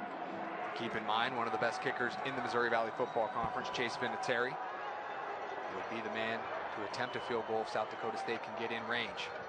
Gibbs stands in the pocket, has room to step up, fires over the middle and throws that one short as he short hopped Cade Johnson, his talented receiver. It'll be third down with 15 seconds remaining in the half. Gibbs did a good job stepping up. Had a lot of time, good protection by that South Dakota State offensive line. He had Johnson coming across the middle with the step on his defender. Just couldn't hit him on the run. He completes that pass, Dre. That could probably go for 6. Third down and 10 from midfield. Youngstown State trying to keep the lead at 11 going into the locker room, while South Dakota State tries to salvage some points here and draw within a score. Gibbs in the shotgun. 3 receivers to the left, 1 to the right. Takes the snap. Steps up in the pocket, has room to run, and he's going to go. Wow. Plenty of room for Gibbs. He's at the 40 and then scurries out of bounds with 8 seconds remaining. And we'll see now if South Dakota State elects to try and run one more play to get a little bit closer. It's going to be a really long field goal still from here, as the ball is going to be at the 38-yard line. The X-Stun on that left side of that defensive front, where you had Justice Reed coming on inside. He was able to get both arms on Gibbs, but Gibbs just a big physical quarterback. You know, at his size, at 6'3", 230 pounds, was able to break that arm tackle and then showed his speed and able to pick up that first down. But you're right, Dre. I think they need another probably 5 yards, 5 to 10 yards to be able to get in a comfortable range for Vinatieri, especially again with the wind kind of swirling here tonight in Youngstown. And John Stiegelmeier will South Dakota State earn his final our second timeout charge timeout of the half. Remaining to talk It'll about be 30 seconds in duration. 55, 56-yarder from here. And that is a lot to ask of Vinatieri, who's a great kicker, but this year is 0 for 1 from beyond 40 yards. And that's a tough kick for anybody at any level. Well, the thing is now you're thinking a quick throw to the perimeter, to the outside where you get a catch and out of bounds, stop the clock. By him utilizing his last timeout, or do they have one more? South Dakota State has one more timeout left, so they can throw something over the middle here, quick timeout, and then bring your field goal unit on. Jabari Gibbs, 7 of 15, 68 yards. Pierre Strong, 4 carries, 45 yards, but pretty much all of that coming on a 41-yard run early. Leading receiver is also Strong, 2 catches for 21 yards for the Jackrabbits. They have it. 1st and 10 at the 38. 7 seconds remaining in the half. Trying to get some points before the intermission. Gibbs stands in the pocket, has time, throws, and there it is, Chris. Exactly. He's got to use a timeout, but he's got to use. Didn't get out of bounds. He'll use his last timeout. Enough here for probably a more comfortable range timeout here for Vinatieri. South Dakota State. Be about a their 3rd and final charge timeout of the half. Pass was complete to Blake Coons, the 6'5" sophomore out of Germantown, Wisconsin. And here comes Chase Vinatieri. As you see, he holds the South Dakota State career scoring record, points on kicks, the nephew of the NFL great Adam Vinatieri. And here he is on for a long field goal attempt. As this is going to be about 47 yards. 0 for 1 from beyond 40 this season.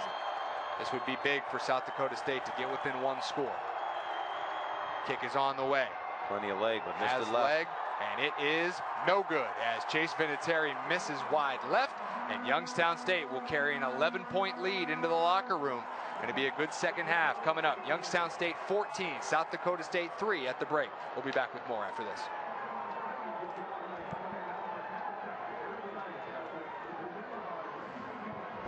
The environment in the hospital can be very intense for a patient. Being able to put a smile on their face brightens up my day. I go to Youngstown State University and my passion is nursing.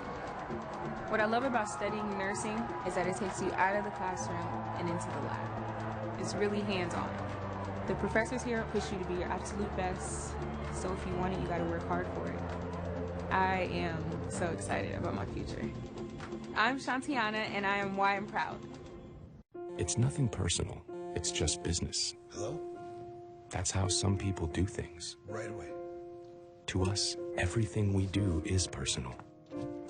Because anyone can answer the call. It's who shows up that matters most. That's the quality of your independent agent. And the company that stands behind them. Page & Burns Insurance in Warren is your local independent auto owners insurance agency. Now your Mercy Health tip of the game. To all you weightlifters and runners out there, I recommend a balanced diet, adequate hydration, and proper stretching techniques. These things will help you get the most out of your workout. Now get out and exercise.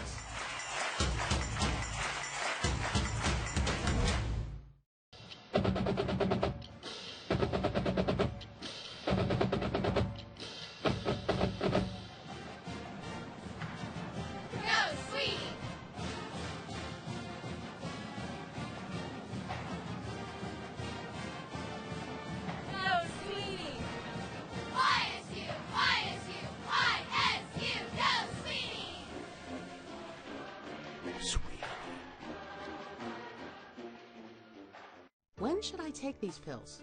Did I take these? If this is a problem you wrestle with daily, Hometown Pharmacy is your solution. Hometown Pharmacy will organize all of your meds in easy-to-use daily packs. Plus, we'll fill your prescriptions in 15 minutes or less.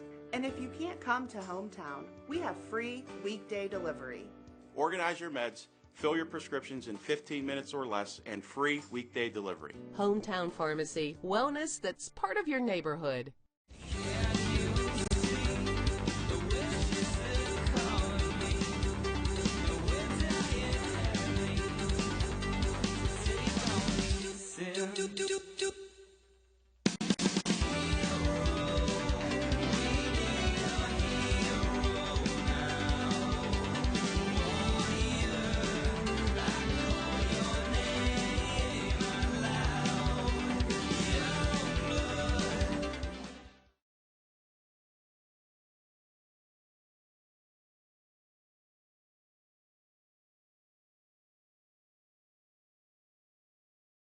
Hi, everybody. Welcome back to the broadcast. I'm Dre Smith. Happy to be joined by the first ever head coach of the brand new Youngstown State women's lacrosse program, Teresa Walton.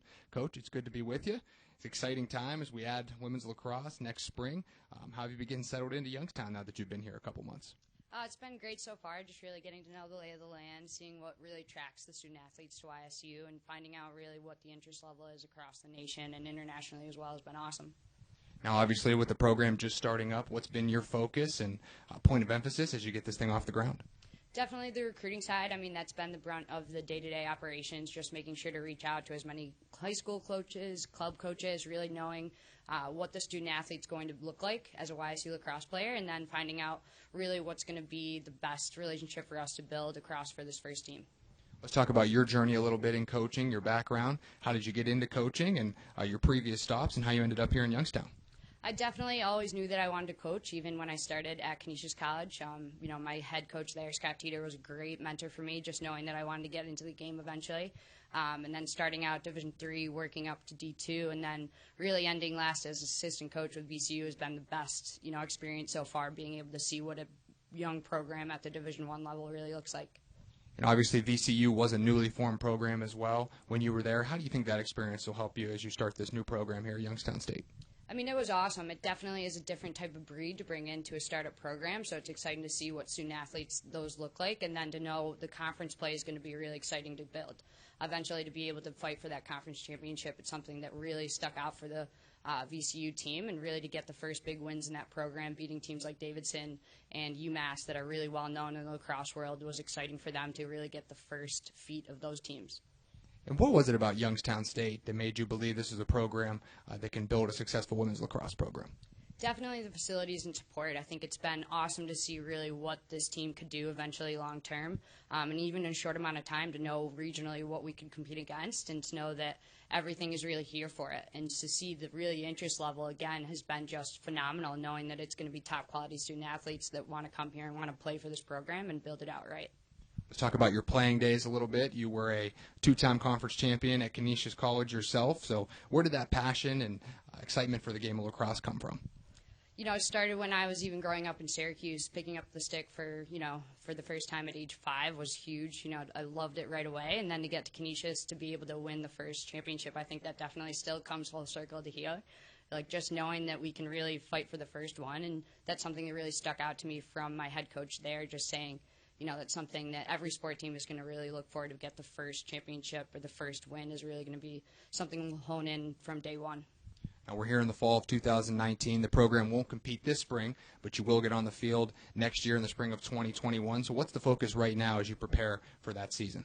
Just making sure to have everything in place for the students that are coming in next fall. The biggest thing is we're not treating this like a startup program. We want to consider it to be a competitive program from the start in the fall. So to know that they're coming in and this is what it's going to be like in terms of expectations and standards, and really fight for, winning record that first season is going to be a big thing for us. And to know that those players are coming in with that clear-cut aspect is huge for us. And finally, for the fans here in Youngstown, lacrosse will be a little bit new for us here at Youngstown State. What can fans expect from the game when they come out and watch? It's definitely going to be high pace, very fast game. We're going to definitely hope to score a ton of goals, so it'd be really fun to see that side of things. And then, of course, play really high pressure. We love that transition game. Making it a really fast experience for the players and for the fans will be awesome.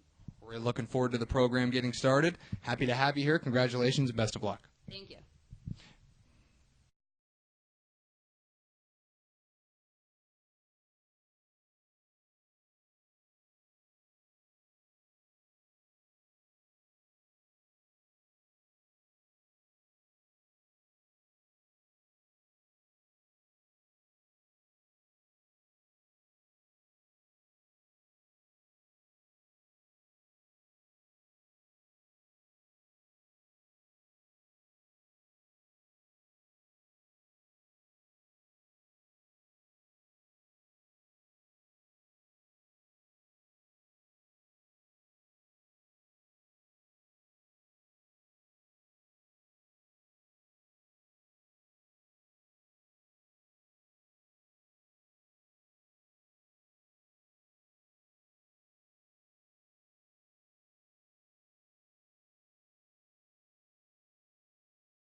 Welcome back to Stanbaugh Stadium here in Youngstown, Ohio. At the half, Youngstown State in front of South Dakota State 14-3 as we get a look at homecoming here for Youngstown State as the homecoming court is out on the field. It's time now from the Hively Family Television Broadcast Suite in the new Don Constantini Multimedia Center to take a look at the first half statistics.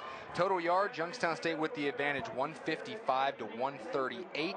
And of that 155 for the Penguins, 92 yards have come on the ground. They ran for just 55 yards in total last week in Northern Iowa, so they've gotten back to the ground game here tonight. Through the air, Youngstown State also at the advantage, 92-76. And in terms of third down conversions. 2 of 8 for South Dakota State, 2 of 4 for Youngstown State. Through the air, Nate Mays has led YSU 8 of 12 for 70 yards. Joe Craycraft also came in and completed both of his passes for 22 yards. On the ground, Mays has also led the Penguins with 34 yards on 3 carries, 2 touchdowns, and of course most of that coming on the big 28-yard touchdown run that gave Youngstown State the lead. On the other side, South Dakota State, Jabari Gibbs 8 of 16, 76 yards, as the Youngstown State defensive front has made him uncomfortable throughout this game thus far. Pierre Strong has led the Jackrabbits on the ground, 45 yards on 4 carries, but 41 of those yards came on a big run early in the fourth quarter. Receiving, Pierre Strong also leading South Dakota State, 2 catches for 21 yards. Jackson Yonke with 2 catches for 20 yards. Cade Johnson, the super talented receiver, also with 2 catches, but just for 12 yards. On the defensive side, the Penguins have been led by Cash Mitchell and Zaire Jones, each with 5 tackles, that both have been flying around, as Youngstown State has really, for the most part, dominated this game defensively. And then on the other side for South Dakota State, Logan Backus has 6 tackles and a forced fumble, while Christian Rosaboom also with 6 tackles. Youngstown State leading 14-3 at the half, and they will also have the football when we come back. This is Dre Smith and Chris Samarone from the Hively Family Television Broadcast Suite. We'll be back with the first half highlights right after this.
Halftime here at Stambaugh Stadium. Youngstown State 14, South Dakota State 3. Dre Smith, Chris Samarone back with you as we take a look at our first half highlights. And we talked about it, Chris. Youngstown State defense flying around, 3 sacks in the first half, playing really well.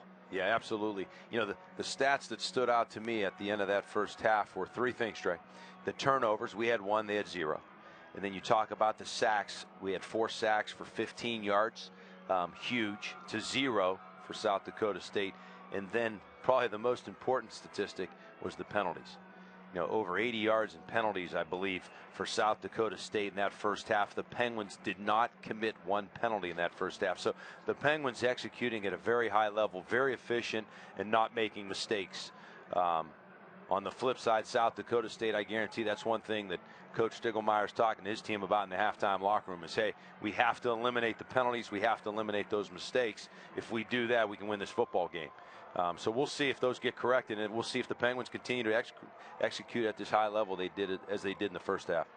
8 penalties for 90 yards against South Dakota State in the first half. 0 penalties called against Youngstown State. It could have been another flag late, as it looked like a holding call could have been made against South Dakota State. So that's definitely something the Jackrabbits will want to clean up. And Nate Mays, 2 rushing touchdowns in the first half, suffered that hip injury late in the game last week against Northern Iowa. There were many people who really did not think he was going to be able to go here tonight, but makes the start and has played extremely well. Is one of the toughest players you'll find. You see Joe Craycraft also got in and made a couple nice plays. Mark Wade, the freshman, also ran the ball a couple times, so it's been by committee tonight for Youngstown State, and they lead it at the half, 14-3. Should be a great second half coming up. Youngstown State will have the football when we come back for the start of the second half here in Youngstown, Ohio.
Welcome back to the Hively Family Television Broadcast Suite here at Stambaugh Stadium as we are just about ready to start the second half of play in this big-time Missouri Valley Football Conference matchup between South Dakota State and Youngstown State.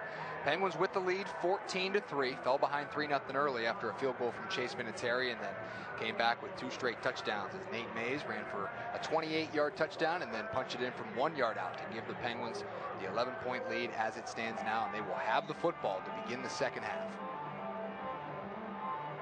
Yeah, I got to correct something I said in the first half. Dre, my good friend Paul Amanji, who's watching out in Omaha, Nebraska with his daughter who plays soccer and not volleyball for South Dakota State. I'm sure there were some fans back in South Dakota who were saying, what's he talking about? The volleyball team's at home this weekend. They're not in Omaha, Nebraska. But anyways, Paul, I hope you're still listening. My bag, buddy. And we are underway here in the second half. This kickoff will sail into the end zone. And Youngstown State will come out 1st and 10 at the 25. Quarterback Nate Mays leading the offense after many thought he would not play this week, has come out and looked really, really good. The senior that's so experienced, played in a lot of big football games for Youngstown State over the years, was a big part of their run to the national championship game a couple of years ago. Well, the one thing that is limited this week is the leg injury for Nate Mays. A big part of his success as a quarterback in his career here at Youngstown State is his ability to run that read option and keep it. Well, tonight you've seen he's been a little reluctant. Now, he had a touchdown early on, but got injured at the end of that play, and we really haven't seen him carry the ball a whole lot after that. Mays will be under center on 1st down and 10 to begin the second half. Turns and gives to Joe Alessi, the senior tailback, and he will fall forward for a few yards after being stood up initially. Well, I tell you, that's the one thing I've noticed, though, on those inside runs is really that South Dakota State secondary, especially their safeties, you seeing them really attacking the line of scrimmage on those early downs. That's why play action passes worked for the Penguins on the early downs so far in this game. Right there, the Penguins handed it. And in on the tackle for the Jackrabbits was their free safety, Michael Griffin, along with Josh McNaya, the strong safety. 2nd down and 7. Handoff again to Alessi, and not a whole lot doing there. As once again, South Dakota State is ready for it. That's going to bring up 3rd down. In the first half, Youngstown State was 2 of 4 on 3rd downs. Yeah, good job up front there by that defensive line of South Dakota State. As you saw, in on that tackle was number 97, Reese Winkleman, along with Spencer Hildahl, the other defensive tackle. 3rd down and 6 from the 29. 2 receivers to the right side. Mays is in the shotgun with Joe Alessi on his left hip. Joyner, the tight end, comes in motion. Mays takes the snap, steps up in the pocket, going to have to run, and is brought down. He's going to come up short as that play was made again by the safety, Michael Griffin, the junior out of Cottage Grove, Minnesota. Yeah, Mays doing a good job stepping up, but stepping up looking to run there as opposed to throw it, and just doesn't have his legs under him where he was able to make a man miss and get a 1st down. And as you can see, as he's running off the field very gingerly here, as that leg injury really probably again halftime stiffens up on him, and he's going to have to get that loose here quickly for this Penguin offense to have success. Nick DeSalvo nearly had that one blocked as he gets it away, his 2nd punt of the day, and it's Jackson Yonke on the return, and he comes up across the 45, flagged down near where Nick DeSalvo punted it away, so we will check that. DeSalvo only punted 1 time in the first half as Youngstown State's offense was very efficient. As we wait for the call from our official, Matt Gallagher. Right where punt was executed there, and I'm not sure what this could be, but right where DeSalvo was punting. During the kick, holding. Okay. Kicking team, number 48. 10-yard penalty, it'd be from the end of the run. South Dakota State keeps the football. 1st down. So that's really turned this field position here, the Jackrabbits. Reserve linebacker Griffin Hope whistled for the holding calls. Take a look at South Dakota State, and what they've been able to do in the 3rd quarter this year is really remarkable. Outscoring opponents 63-7 coming out of halftime. So that's some adjustments in the locker room by Coach Stiglmeyer and his staff. And right here, a 3-and-out punt, good fielding of the punt and return, and then throw the penalty on top of it. They're inside Penguin territory here to start this drive, the first drive of the second half. That was the first penalty of the night against Youngstown State. Handoff from Gibbs. Goes to Pierre Strong as Antoine Cook's in there on the tackle. The Penguins did a good job bottling up Pierre Strong in the first half, had only 45 yards, 41 of those coming on a big run early. And this is one of the best backs in the country. He is super talented, this sophomore out of Little Rock, Arkansas, and the Penguins have done a nice job. Well, we saw glimpses of it in the first half, where when he gets outside in the space, he can make you miss. Got great speed, but he's also a physical back. And you can't forget that Pierre is 5'11", he's a good 200 pounds, so he's a solid sized back, and he can make you miss, but also run through your tackles. Quick throw that time. Timing route complete to Jackson Yonke, redshirt freshman. Reliable receiver, came in with 8 catches for 104 yards. His twin brother Jaden is also a member of the Jackrabbits football team. That'll set up 3rd down and 3 from the 37. Yeah, quick slant there. D Ford, the cornerback, hopping that route, doing a good job of tackling the wide receiver for the Jackrabbits immediately upon the catch and forcing about a 3rd and 4 here. So our first big 3rd down here of the second half for the Penguin defense. South Dakota State with just 2 of 8 on 3rd down in the first half. Youngstown State trying to hold. 3rd and 3 at the 37. Handoff goes to C.J. Wilson. No way. He is met by a number of Penguins, and he will not get close to a first down as Youngstown State's front continues to be stout up front. Yeah, Justice Reed, I think, was in on that. Cash Mitchell. Really, you just see them flowing the ball. They're trying to run that jet sweep to the smaller back, Wilson, and you know, the Penguin defense really doing a great job of reading that offensive line and getting down the line of scrimmage with penetration, and the linebackers filling hard, making plays, and they're going to go for it here. 1 of 2 on 4th down in the first half with South Dakota State as they will keep the offense on once again. 4th and 3 from the 37. Gibbs takes the snap, looking to throw right side underneath, and nobody home. Just great defense. Looking for Pierre Strong Jr. in the flat. Cash Mitchell had the coverage, and Youngstown State defense continues to look strong. 11:02 remaining in the 3rd. Youngstown State will have it when we come back, leading 14-3.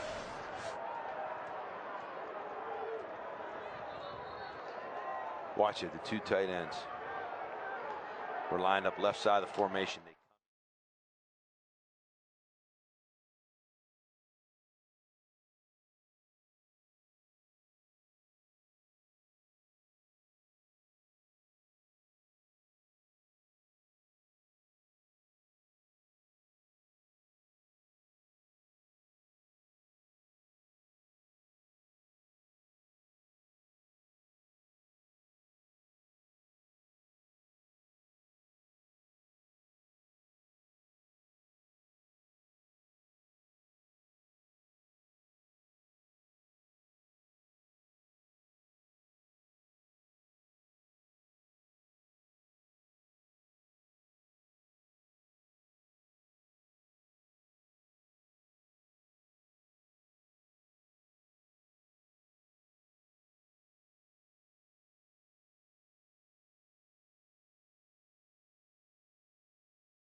You sure? All right.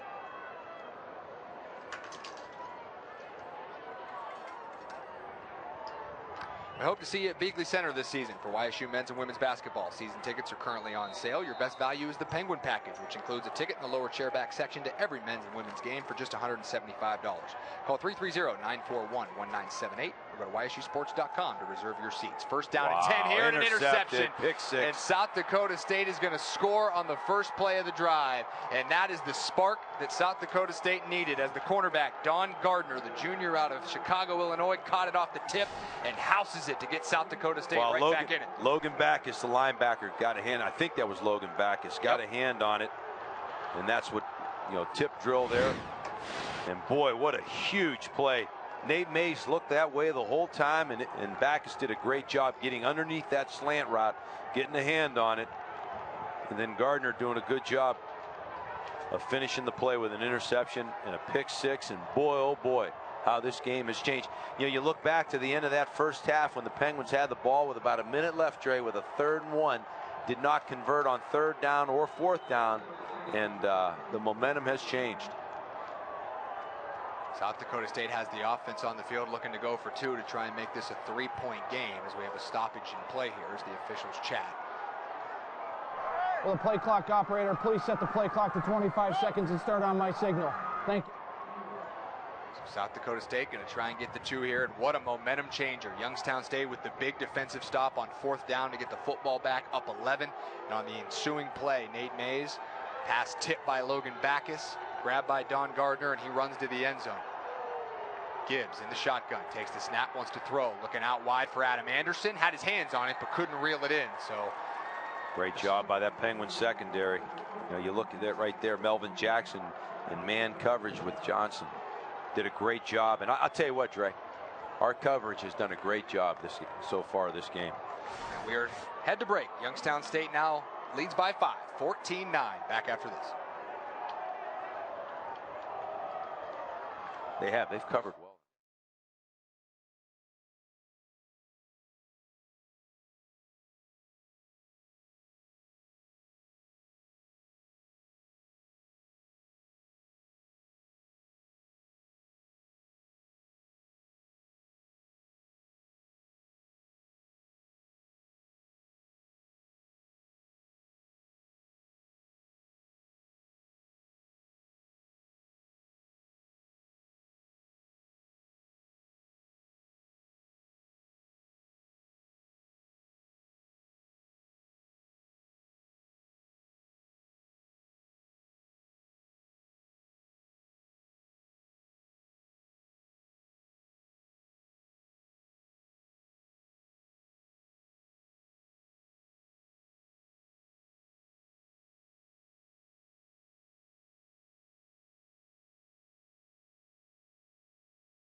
Dre Smith, Chris Samarone with you here in Youngstown, Ohio.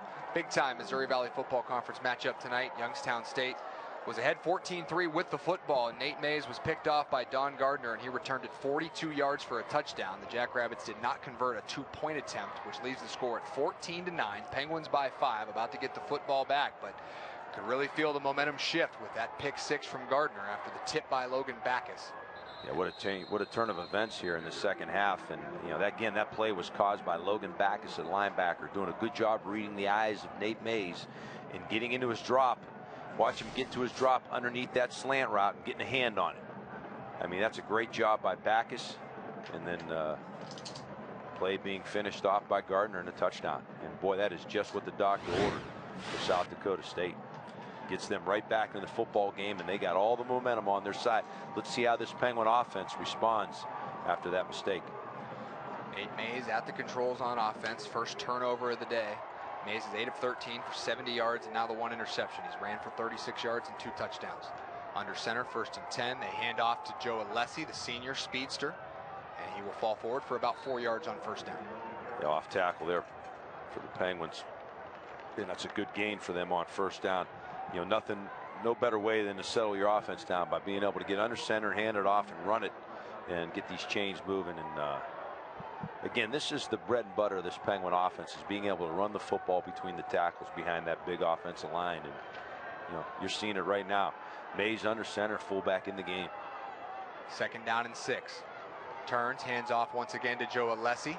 Oh, Not a whole lot doing as the safety, Michael Griffin, came up in run support. And that's something Coach Pelini talked about, Chris. This team loves to get their safeties up in the box and involved in the run game. They're almost daring you to throw the football down the middle of the field, and we haven't seen that.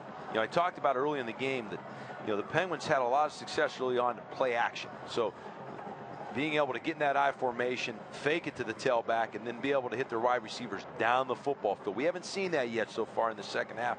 They've been more willing to run the football between the tackles. And it's going to be hard when you got your safeties walked up at 5 and 6 yards. It's going to be hard to run the football between the tackles. 3rd and 5 from the 30. Mays in the shotgun, takes the snap, has time in the pocket, throws over the middle, and that is incomplete, and here comes a flag. Ryan Emmons was the intended receiver. It looks like they're going to get Don Gardner as he was in coverage along with Michael Griffin. Well, right here, Dre, again, Griffin about 8 yards from the line of scrimmage, unable to get underneath that route, again, hitting it down the middle of the field. And again, the Penguins, they're daring you to throw the football there, and the Penguins did just that. Pass interference. They get the completion. Defense, number 21, 15-yard penalty is from the previous spot. Automatic. 1st down. But not the completion, but get the penalty. As Gardner got there just a little bit early. Yeah, good call. The flag is thrown, and that is the 9th penalty against South Dakota State here tonight. Well, big 3rd down there, and they're able to convert by way of the penalty there when South Dakota State had all the momentum. So you're right, Dre. Big mistake there by that South Dakota State defense. Mays in the shotgun on 1st and 10 from the 45. Play action to Alessi. Plenty of time to throw. Steps into it toward the sideline and airmails Jeremiah Braswell. Goes over his head and out of bounds into the Youngstown State sideline. Yeah, as you can see that play action fake, it really freezes those linebackers. And then also slows down that pass rush. And Mays got plenty of time, able to step up and survey the field. Just missed his target a little bit. Jeremiah Braswell on that out route. This is a Youngstown State offense. Youngstown came in 12th in the FCS in rushing yards per game at just under 250 per contest. Also 12th in the nation in yards per carry, 6 yards per tote, and 14th in the nation in scoring offense at over 38 points per game. So they've shown the ability to run the football effectively and score points. This time, Mays keeps it pushing forward as he gets some help from his offensive line. Great push, and that'll bring up 3rd down and about 5. They ran the read option to Alessi as he came on that jet sweep fake, and Mays decides to keep it. God bless him, puts his head down, and with all the pain that he's experiencing right now because of that injury from last week, he's able to pick up a big 6-yard gain there on 2nd down and make it a more manageable 3rd down for the Penguins. Surprisingly to this point, there's only been one throw to their very talented tight end Joyner. Wouldn't be surprised if the Penguins dial his number up right here and try to get him the football. Yeah, 12-yard catch early that set up a 1-yard scoring run by Mays. 6'4", 250-pound talented tight end out of Dayton. Mays on 3rd down and 4. Takes the snap in a little bit of trouble. Gets out of it looking for a 1st down, and he's going to have it. Nate Mays always willing to put his shoulder down and get the extra yard, and picks up a 1st down for his team. Well, there was pressure there coming off the corner for South Dakota State. It was Tolu Ungurunde, the defense end, beating his tackle, but Mays looking up right there, stepping up, and then just began putting his head down and barreling through a few South Dakota State defenders, one of them being the All-American Roseboom, and able to pick up a 1st down. Roseboom and Malik Lofton were in on the tackle, but Mays able to pick up the 1st down, and he has shown a lot of heart here tonight. Was sacked 6 times and took some serious shots last week at Northern Iowa. Hand off to Joe Alessi on 1st down and nowhere to go. South Dakota State stands him up for no gain. Yeah, middle of that defensive front with a stalemate there and a no gain for the Penguins and Alessi. The other thing about Nate Mays, people don't realize he's 225 pounds. He's a big quarterback, 6'3", 225 pounds. So he's able to use all 225 pounds when he runs it. And very hard to bring down, as we've seen that here today when he's ran the football. 2nd down and 10, 7.5 minutes remaining in the 3rd quarter. Youngstown State leading by 5 with the football. Mays takes the snap, play action to Christian Wide Turner. open. Out in the flat, wide open. Joe Alessi, and he may go 25-20 to the 10. He's going to the house. Joe Alessi, the senior, is in.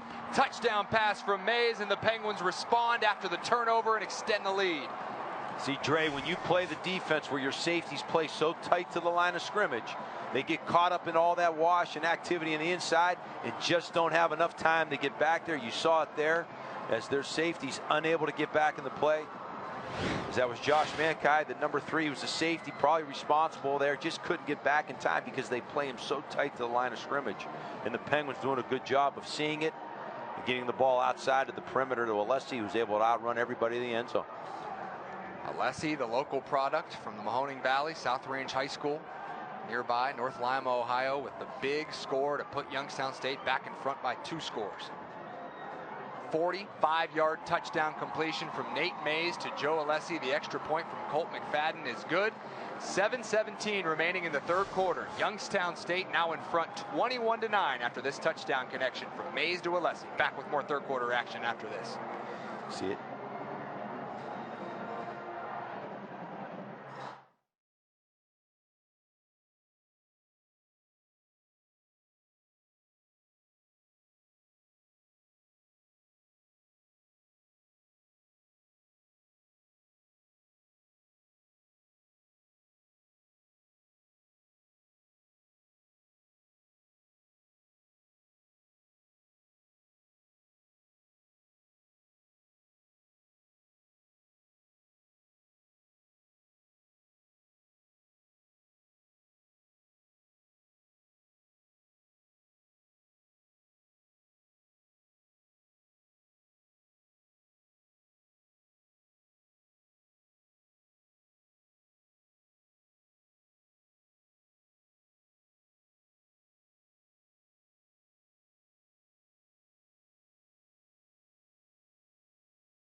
Welcome back to Stanbaugh Stadium. I want to remind you that the Penguin Club's annual Jamboree will be Wednesday, November 13th at a new location, the Waypoint 4180 at the Westford Commons in Canfield. It's a great night featuring a buffet dinner, auction items, and a reverse raffle with a grand prize worth $3,300. Tickets for the Jamboree are limited, so call 330-941-2351 or 330-941-3801 to get yours. Kickoff from Colt McFadden is caught at the 10-yard line by Cade Johnson, the talented kick returner and wide receiver, and he is brought down at about the 25-yard line by a host of Penguins, as London Pearson and Malachi Newell are in on the tackle. And out comes the South Dakota State offense, and they had a big play by their defense, Chris, to get them on the board and pull them back in the game, but Youngstown State responds. Got to get something out of the offense now. Yeah, absolutely. They have to at least get a couple first downs, get some rhythm here. Yeah, that first half, other than the first series, they really couldn't find a rhythm the rest of that first half, and it's going to be interesting to see how they respond here, what they try to do differently against this Penguin defense. That last series, they got inside the red zone on a third short, couldn't pick up the first down, and then stopped again on the fourth down. So not a lot of positive here for South Dakota State on offense so far in this football game. Play action on first down. Gibbs has all day to throw over the middle and finds his man complete as Adam Anderson makes the catch, the big 6'1" senior out of Orlando, Florida, a captain on this team. Had 47 catches for 718 yards and 7 touchdowns a year ago. Well, the success of that play was all the result of the guys up front giving Gibbs plenty of time again to go through his progression. Probably hit his third option in that progression, but doing a good job staying patient in the pocket and finding the open receiver, and a big play for them on first down to start this drive. First down up to the 38. Youngstown State has outgained South Dakota State 221 to 158 in total yardage. Here's a keeper from Gibbs, and he is upended by Cash Mitchell, who is playing a heck of a football game here tonight. He's been everywhere for the Penguins. I tell you what, he has just done a great job of attacking the line of scrimmage. Linebackers are taught attack the line of scrimmage, and that is exactly what Cash Mitchell has been doing all day today. As you see it from his linebacker position, reading his keys and then attacking the quarterback on that read option, keeping it Gibbs, and then doing a great job of tackling Gibbs there. You know, Gibbs 230 pounds, Cash Mitchell beating him in the hole and upending him there for a relatively short gain. Mitchell with 6 tackles to lead the defense for YSU. A senior out of Shaker Heights, a veteran now who's played a lot of football in Bo Pelini's defense. Second down and 8. Gibbs, quick throw, incomplete, and that could have been picked off if it was on line. The freshman corner, D. Ford, was all over it as he jumped the route intended for Jackson Yonke. Yeah, Yonke with that quick slant, but D. Ford reading it perfectly, getting underneath it. If that ball was thrown a little bit better, probably intercepted. But Gibbs had some juice on that ball, and a little bit high for D. Ford to get it. And third down again. Third down and 9 as the crowd comes to life here at Stambaugh Stadium on a beautiful night for football in the Mahoning Valley. 2 for 9 on third down for the Jackrabbits. There was something we saw last week was the Penguins secondary getting beat a lot. Not so far in this ball game. They've been all over the ball here when it's in the air. Gibbs in the shotgun, 2 receivers to each side. Blitz coming for the Penguins. Gibbs has time, throws and finds his man, and that's Anderson out to about the 46-yard line, 44, excuse me, and a good pickup and a big conversion for the Jackrabbits. Yeah, deep out, had just enough time as the pressure was bearing down on Gibbs, but he made a good throw, timing route there as he threw that before his receiver made his cut. And big conversion for the South Dakota State Jackrabbits. They're going to be able to keep the chains moving as they get inside Penguin territory at the 44-yard line. Third catch for the veteran, the senior Adam Anderson, who was honorable mention All-Missouri Valley Football Conference a year ago. It's an offense that has had so many talented players over the years. Of course, Taryn Christian. I remember Jake Wenicky. Dallas Goddard, who's now playing for the Eagles in the NFL. Here's Gibbs, and he's wrapped up and sacked in the backfield, and that is Malik Richmond. The senior defensive end from Steubenville came flying in and brought Gibbs down.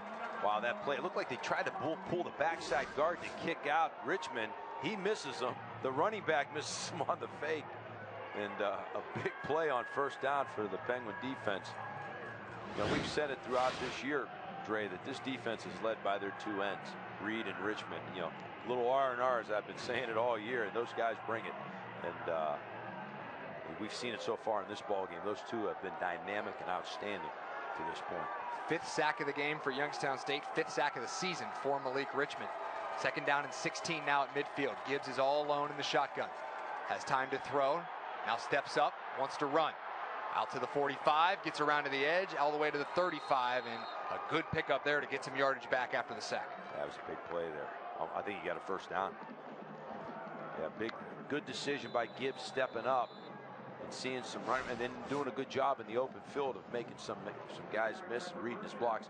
Actually, a really good block out here on the perimeter on the wide receiver. As you can see it there, that would free Gibbs to get the first down. Jabari Gibbs showing the running ability there. As Coach Pelini talked about, they haven't used him as much running the football as Taryn Christian did. Maybe trying to protect him a little bit after the injury, as you mentioned, Chris, but he's shown the ability to be a very dangerous dual threat quarterback. And we have a stoppage in play and a timeout for John Stiegelmeier as his offense South Dakota State, some things over with their first charge timeout of the half here in the third quarter.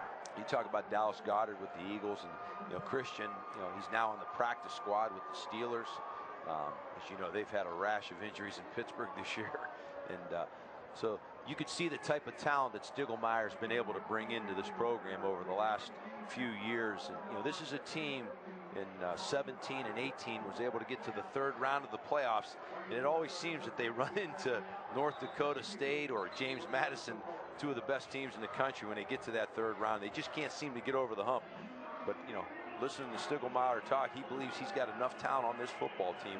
And if they can continue, these younger players can continue to gain experience, he believes they can play at the championship level. Taryn Christian, of course, what a player he was. The Missouri Valley Football Conference all-time leader in passing yards, touchdown passes, and total offense. Went 33-11 as a starter for the Jackrabbits. Led him to the semifinals each of the last 2 years, and now his successor is Jabori Gibbs. Takes the snap. Plenty of time to throw. Steps in, has a man open, and it's a first down up ahead to Pierre Strong, as he's been a weapon receiving tonight in addition to his running ability. Yeah, well, that's when he's had time. Gibbs has made some good throws, and you saw it right there. No pressure in his face, nothing coming from the outside, and he was able to just sit back there and make a good throw to Strong out of the backfield. And another first down for the Jackrabbits, and a good answer by this Jackrabbit offense to that YSU score. 3 catches, 33 yards for the sophomore Pierre Strong, the preseason All-American. Now it's first down Jackrabbits at the 22-yard line, trying to answer the score. Touchdown pass from Mays to Alessi. Trying to pull within one score once again. Gibbs hands off in the middle. This is Mikey Daniel, and he fights forward. That's a big back. 6 foot, 235-pound senior out of Brookings, South Dakota, and the tackle made by Ray Anderson, the middle linebacker for YSU. That's just power football. That's what we're used to seeing from South Dakota State. As it's lining up, offensive line coming off the football and coming right at you, down your throat. And as you can see, a lot of that Penguin defensive line with their hands on their hips. They're starting to feel this drive. South Dakota State has had the football for quite some time, have controlled the clock here, have moved the chains, and they need a touchdown here to stay in this ballgame. Second down and 4 from the 16. Little pitch outside. They go back to Pierre Strong, and Kyle Hedgedis, the senior safety, gives chase and forces him out of bounds. Going to be close to another first down, though. Yeah, I believe he got it. And he'll put it right near the first down marker. And if it's short by about a half yard. Not much. So third and very short coming up, and you see the big back Mikey Daniel come in. A stable of backs for the Jackrabbits. Strong, C.J. Wilson, both sophomores, talented. Daniel, the senior. A lot of options for this offense. Third down and 1 at the 13-yard line. Going to be one back. It's Daniel behind Gibbs. They've had success, the Penguin defense, getting penetration on these short yardage situations. Let's see. And they go to the 235-pounder, and why not, as he powers through arm tackles and easily picks up the first down inside the 10-yard line. You notice right there, first time where no penetration. The offensive line doing a good job getting a body on a body. As you can see, no penetration, good push up front, easily picks up that first down, and then some. Daniel had a team-high 11 touchdowns in 2017 for the Jackrabbits. You talk about that offensive line, Dre. They are big, averaging well over 300 pounds. Their center, Clark, 6'5", 340 pounds. First down and goal. Turn and give to Daniel, and nothing doing there as Youngstown State was expecting at that time, and Mitchell once again led the charge. He's been flying around defensively for YSU. Well, he's done a nice job. I said it earlier, Dre. You know, linebacker, he's reading his keys and really attacking the line of scrimmage and doing a good job getting the ball carrier on the ground. Mitchell now with 7 tackles to lead the squad defensively. Second down and goal from the 9 once again. No gain on that play. Yeah, that interior of that offensive line for South Dakota State, the 2 guards and center, they are big. Gibbs with Daniel on his right hip. They will throw on second and goal. Looking at the end zone, and nobody there as he was looking to the back of the end zone for his tight end Blake Coons, but threw it well behind him. Third down and goal from the 9 coming up. It's almost like Gibbs was trying to throw a back shoulder to Coons there as he was throwing, really running a seam route there. Good coverage by that Penguin secondary. There was nothing there for Coons. As you said, big third down here. We'll see what the Jackrabbits dial up here. Big play here for both teams. South Dakota State trying to stay in this ball game. Youngstown State trying to stay comfortably in front. They lead at 21-9. We're under a minute to go in the third quarter. Third down and goal for the 9. Gibbs in the shotgun. 2 receivers left, 1 to the right, 1 back. Looks to his right, throwing for Anderson. It's incomplete. There's the flag. They're going to get Zaire Jones with interference or holding as he was locked up with Adam Anderson. And I don't even know if that ball was catchable. And you see Zaire Jones pleading with the official, the transfer from Vanderbilt. Yeah, I didn't see that. As there was some contact prior to the ball arriving. We'll see if we can get a look at it. As Youngstown State has not been penalized much at all tonight, really just once. Pass interference. Defense, number 23. Picks up the ball. I don't see where the interference. Ball we placed at the 2-yard line. Pass interference, that's the call. Automatic first down. See it. So it's automatic. First down for South Dakota State. As Jones is whistled for the infraction. Just the second penalty against Youngstown State here tonight. There's head coach Bo Pelini. Defense now facing a challenge as the ball's placed at the 2-yard line, 1st and goal. And you see the big fullback also in there. That is Luke Sellers, the captain, senior out of Papillion, Nebraska, 245-pounder. Going to be a design quarterback run for Gibbs, and he plows into the end zone. Touchdown, South Dakota State. What a ball game we got going on here tonight. Jabari Gibbs punches it in, and South Dakota State hanging around here late in the 3rd quarter. Big penalty there by Jones leads to that second score for the Jackrabbits as they're able to get this to a 1-score game. And we are headed for a great 4th quarter here, which is typical when these two teams get together. Second rushing touchdown of the season for Jabari Gibbs. At South Dakota State, you know they're not going to lay down. This is one of the best programs in the FCS year in, year out. You knew this was going to be a challenge. 21-16 is the extra point from Vinatieri is good with 40 seconds remaining here in the 3rd. And Chris, a little bit later in the broadcast tonight, but we're going to have another quiz question for you. One of our fun week. Can't tell you how excited I am to hear that, Trey. So, Youngstown State this season had 17 rushing touchdowns coming into tonight, which they were on pace for about 40 this season. So what team has the school record for rushing touchdowns in a single season for Youngstown State? What year and how many? You were involved in some great rushing attacks in your day with the Penguins from the early 90s. Boy, how about 1993? For the year, 40. All right, we have an answer. Let's take a look. 1993, 45. Oh, I was close. So you were leading the charge at center for many of those touchdowns. That's a pretty good guess. Credit, Dre. That's impressive. Credit for that one, man. Being able to almost pull that one off. I should get something for being close. 1993 National Championship team. One of the best in school history. As the kickoff will be fair caught in the end zone, and Youngstown State will have the football back. Now leading by just 5 as South Dakota State continues to battle.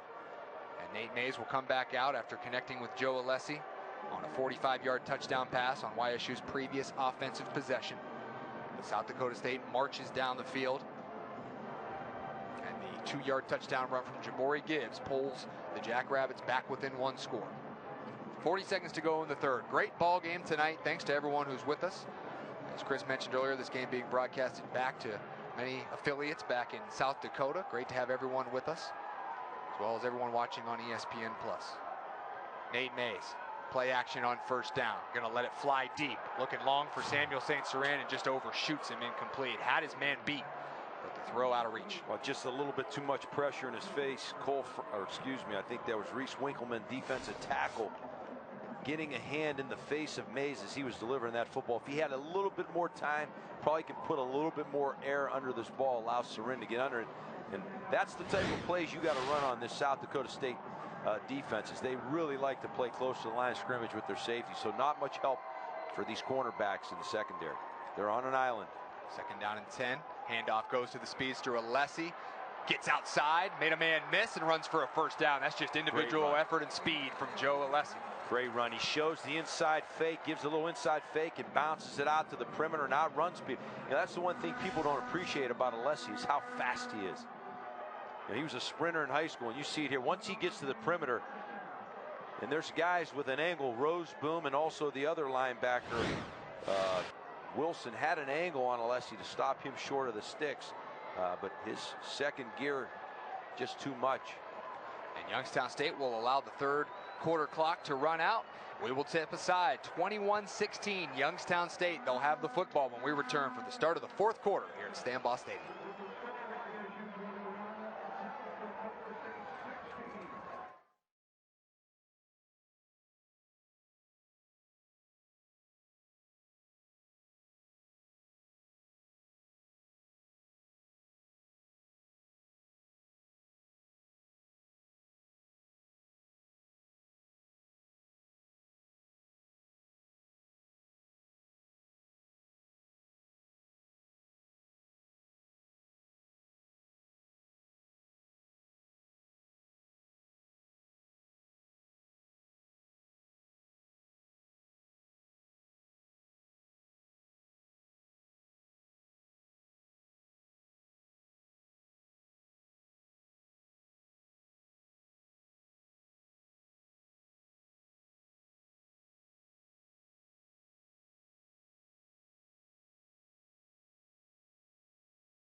Dre Smith, Chris Amarone back with you inside the Hively Family Television Broadcast Suite at Stambaugh Stadium. Youngstown State with the football as we begin the fourth and final quarter. Nate Mays fires it out wide. Quick throw to Samuel St. Cyrin. Gets a block and gets upfield, carrying a defender across midfield, and a first down. A nice little play call there, and Youngstown State on the move.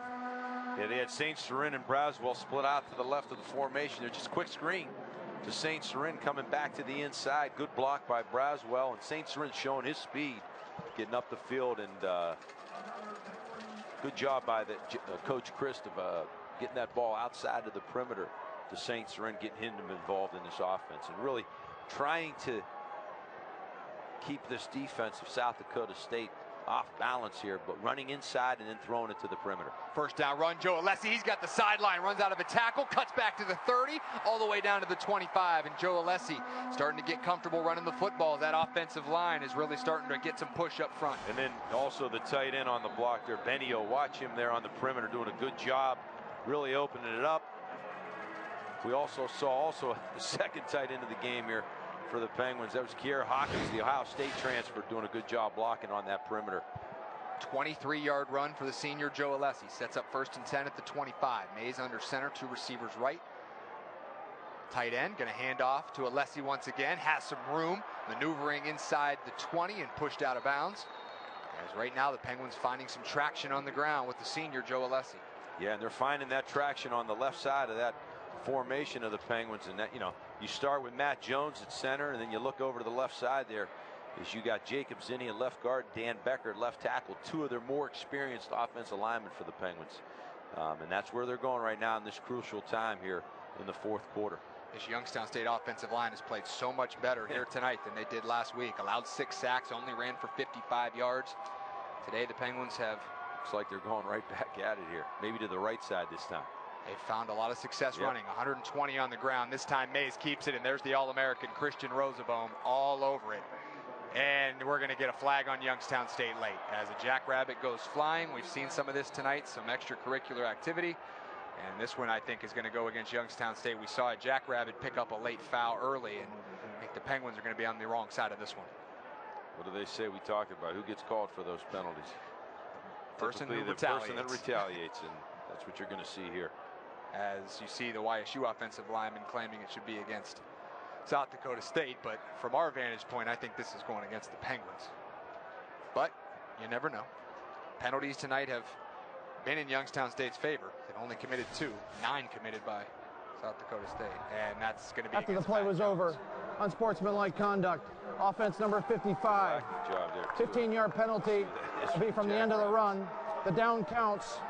3rd down. That's a play that you can't have from your veteran center. The graduate transfer from West Virginia who started the last 25 games of his career for the Mountaineers, came home, the native of Hubbard, Ohio. He came back to play his final season here, and one of the leaders and veterans on this team just can't have that when you're driving and a chance to go up 2 scores. You were at 2nd down and 4 to go. So you lose yards on the play, and then you tack on 15 more because of the penalty.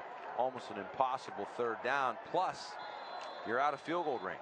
So the Penguins going to need at least probably 10 yards here to get into a realistic field goal range for Colt McFadden. That is a crucial penalty from a senior center, Matt Jones, who's a great player and a great leader, but made a mistake there. Hurts his team. It's 3rd and 21. Under 13 minutes to play in the ball game. Penguins just going to try and get into field goal range here, you would think. Mays swings it out to Christian Turner, the junior tailback, and he is tripped up, tackled by Logan Backus at about the 33-yard line. And this is going to be a difficult field goal attempt. It's going to be pretty long. We'll see what Coach Pelini decides to do. Yeah, I think he may punt it here, actually. Ball will be at the 33, 4th and 18. 52, 51-yarder. I think it will be a punt. Yeah, he'll probably punt this and play defense. Nick DeSalvo. Wow, what a penalty. That is a crucial penalty at a crucial time. Well, you tell you, this game has been marred with undisciplined penalties on both sides that have really come back to cost their teams. Redshirt freshman Nick DeSalvo to punt it away. 2 punts tonight for an average of 40.5 yards, long of 53. Catches the snap that was a little high, gets it away. This is a good punt. Sits it down inside the 10, gets a bounce, a little bit of a bounce to the 9-yard line, and you'll take that. 11:51 remaining in the ball game. We'll step aside. Youngstown State leading 21-16. Jackrabbits will have it when we come back.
Trey Smith, Chris Samarone back with you inside the Hively Family Television broadcast suite at Stambaugh Stadium here in the Don Constantini Multimedia Center. After the punt from DeSalvo, it is South Dakota State football at their own 9-yard line. Jabari Gibbs takes the snap, hands off, and a great run there from the sophomore Pierre Strong Jr. as he powers forward, tackled by Kyle Hedges, but he gets all the way out to the 20-yard line, just shy at the 19. First time we've seen Cash Mitchell not make a play at the line of scrimmages. Strong was able to run through his arm tackle, and wow, things have changed. The South Dakota State now seems to have the moment. That's what good teams do. They don't go away. They hang around and hang around. Now in the fourth quarter, they execute. Players make the plays they're expected to make. And boy, let's see if the Penguins can answer here. They need a stop on defense. Youngstown State had the football up 5 a moment ago with a manageable 3rd down, and Matt Jones with a personal foul after the play. It's really cost. Here's a deep throw to a wide open Cade Johnson, and he's going to easily sprint into the end zone. Touchdown, Jackrabbits, and South Dakota State takes the lead. They're in front for the first time since they led 3-0 early in the first quarter, and that penalty from Jones continues to loom so large as the answer immediately by South Dakota State as Gibbs finds Johnson, one of the best receivers in the FCS, as he route runs everyone. Sideline interference. During the play, sideline warning, South Dakota State. This is just a warning. There's no yardage with this situation. Ruling on the field is a touchdown. Try for point. And the air has been let out of Stambaugh Stadium after that 81-yard touchdown connection from Jabari Gibbs to Cade Johnson. Johnson, who led the Missouri Valley Football Conference in receiving yards last year, a Walter Payton Award watch list candidate. They let him loose somehow deep. Well, it was set up by that play off tackle to Strong. Then they went back the next play with the play action fake, and the safeties for the Penguins biting up Hedges and Jones, and Johnson wide open down the middle of the field. Jackrabbits looking to go for 2, trick play. They throw it to Johnson on a pitch, and a wide open man in the end zone is Blake Coons. What a call on the 2-point conversion from offensive coordinator Jason Eck and head coach John Stiglmeyer, and South Dakota State has regained the lead. 24-21 Jackrabbits. Back with more fourth quarter action after this.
Back inside the Hively Family Television broadcast suite at Stambaugh Stadium, where the complexion of this game has completely changed with 11 minutes remaining. South Dakota State was down 21-9, and they have responded with 2 straight scores in the last 15 points of this ball game to jump ahead for the first time since they led 3-0 in the first quarter. They lead at 24-21. Chase Vinatieri kicks it away.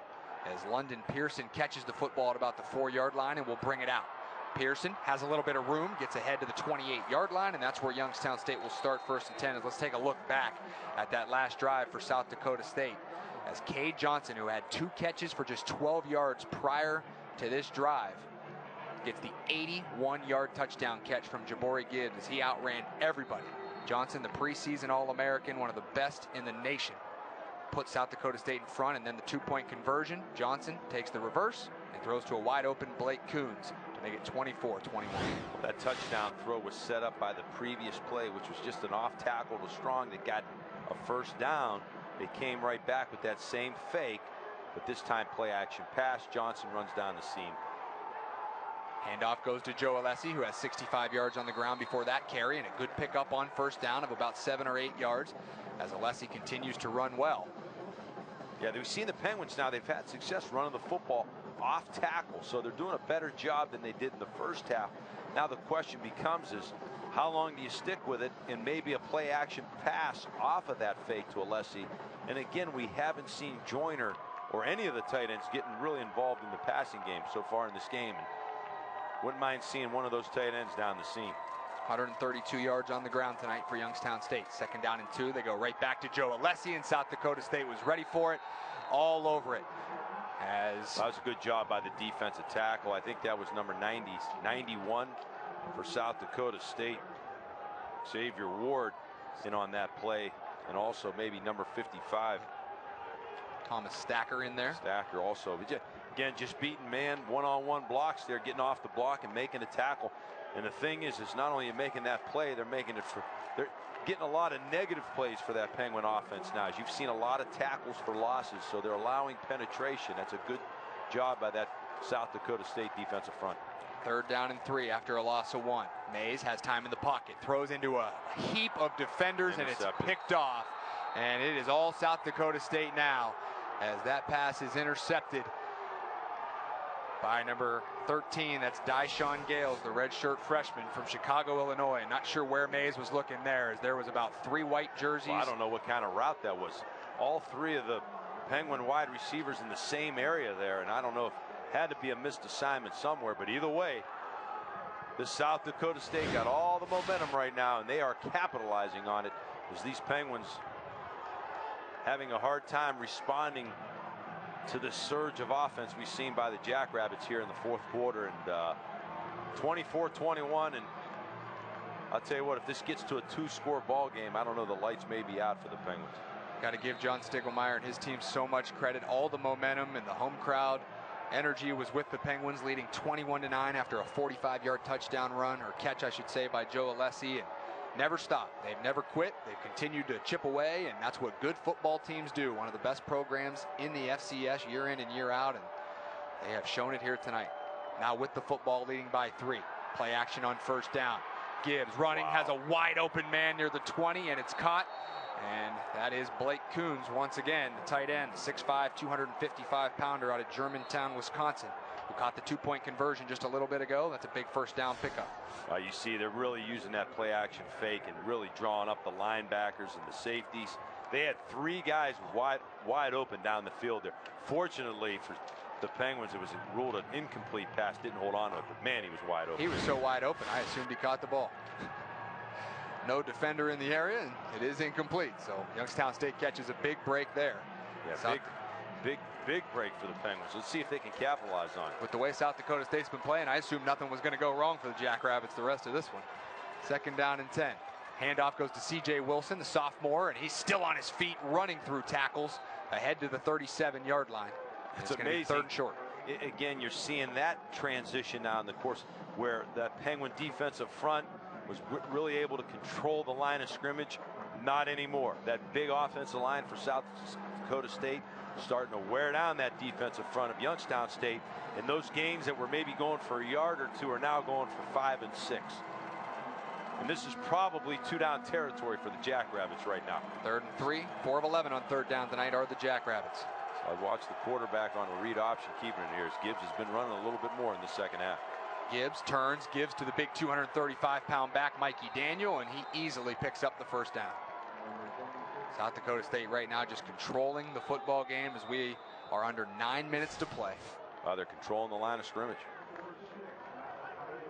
We were calling Cook and DeMarco Craig at their defensive tackle positions, making a lot of plays early in this game. Not so much anymore. Again, that big offensive line of South Dakota State really controlling the line of scrimmage, and I can tell they're having success running it and throwing it right now.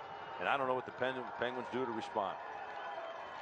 Okay, Johnson comes in motion. The handoff goes to C.J. Wilson again, tackled by Justice Reed, but going to pick up about 4 or 5 yards as, again, South Dakota State just moving the line of scrimmage.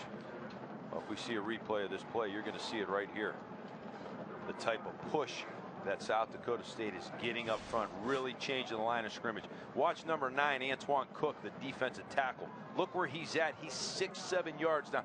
Now that's a defensive tackle that's getting pushed that far off the line of scrimmage. That's a guy that's tired, and that's an offensive line that's just imposing their will and wearing down that defensive front of the Penguins. 2nd down and 5 at the 28-yard line. 2 receivers left. Wilson is still the back to the right side of Gibbs. Johnson comes in motion. Same play. And it's Wilson again on the same look. Somehow stays on his feet and finally wrangled down by Zaire Jones. And they will mark him down at about the 14-yard line. Same play, and it's really just zone blocking up front and handing it on really a jet sweep, but they're getting so much push and wash that Johnson just cutting it back. Watch the push up front. Look at DeMarco Craig, then off. Great job on the double team, getting off onto the linebacker at the next level. That offensive line of South Dakota State is dominating right now. Wilson running well. He had a big day against YSU last year in Brookings. 36-7 win for the Jackrabbits. He had a career high 119 yards and 16 carries in that ball game. 1st and 10 at the 14, and they will go right back to Wilson. He is cut down. A great tackle there by Cash Mitchell, who's been everywhere in the middle for the Penguins. Well, he shot a gap there. Mitchell able to make a play. They needed that Penguin defense. As the 10th tackle of the night for Cash Mitchell, and a Penguin is like down. Richmond. Is that Richmond? It's DeMarco Craig who is down, but he is helped up to his feet. Yeah, you look at that offensive line for South Dakota State. You got Matt Clark at center at 6'5", 340. You got Lickus at guard, right guard at 325 pounds. Eddie Miller, left guard, 315. That's as big as you're going to get in the inside, the middle of that offensive line, the center and 2 guards. And over time, as you've seen it now, they're starting to wear down that Penguin defensive front. They've had some great receivers and tight ends and skill players here, but always starts up front. Always good up front. They've always been able to run the ball consistently, and this is how you win football games. And they are looking like they were on their way to one here. 2nd down and 9. This time, Wilson again. And just making defenders miss, and he will waltz into the end zone. Touchdown, South Dakota State, and Youngstown State just looks absolutely deflated. And the Jackrabbits, who are down 21-9, find themselves ahead 30-21 with a chance to go up 10 points. Wow. Wow, it's unbelievable. The Penguins have been unable to answer. The mistakes have now gone against the Penguins with penalties and turnovers. And South Dakota State, being the number 3 team in the country, they capitalize on those mistakes, and they've really taken over this football game. And the Penguins really don't have an answer at this point. Extra point good from Vinatieri. 13-yard touchdown run for C.J. Wilson, and South Dakota State leads at 31-21. Back with more 4th quarter action after this.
Dre Smith, Chris Samarone, back here inside the Hively Family Television Broadcast Suite in the Don Constantini Multimedia Center at Stambaugh Stadium, and it is a deflated, quiet Stambaugh Stadium as Youngstown State has imploded here in the fourth quarter. Dre, it's like the tale of two sidelines.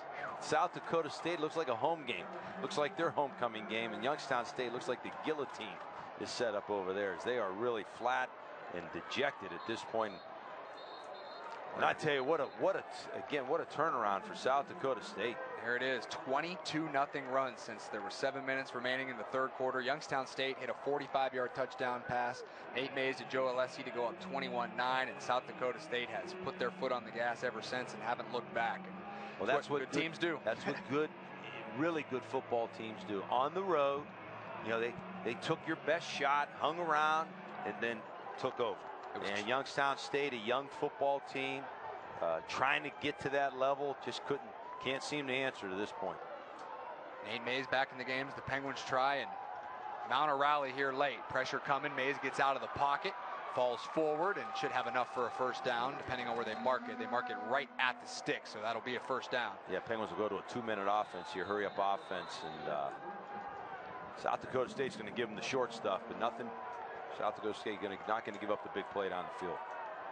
Mays in the pocket, has time, throws underneath. Joe Alessi, who's had a really good game, both receiving and rushing, makes the catch for about 5 yards. And we need him to get out of bounds there, Alessi, as he catches that ball in the flat. He's got to look to get to the perimeter and get out of bounds to stop the clock.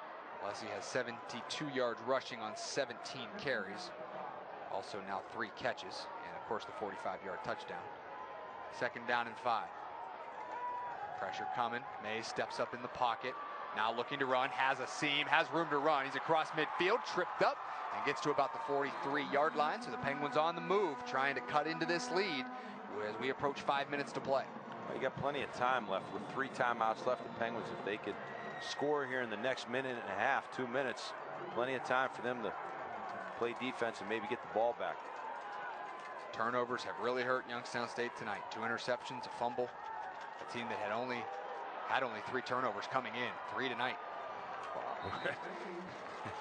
Nate Mays has been taking a beating. We thought they would, lighten the load a little bit for him tonight, but I can see he's the main guy in the running game right now, as he is 3 in a row, 3 carries for Nate Mays.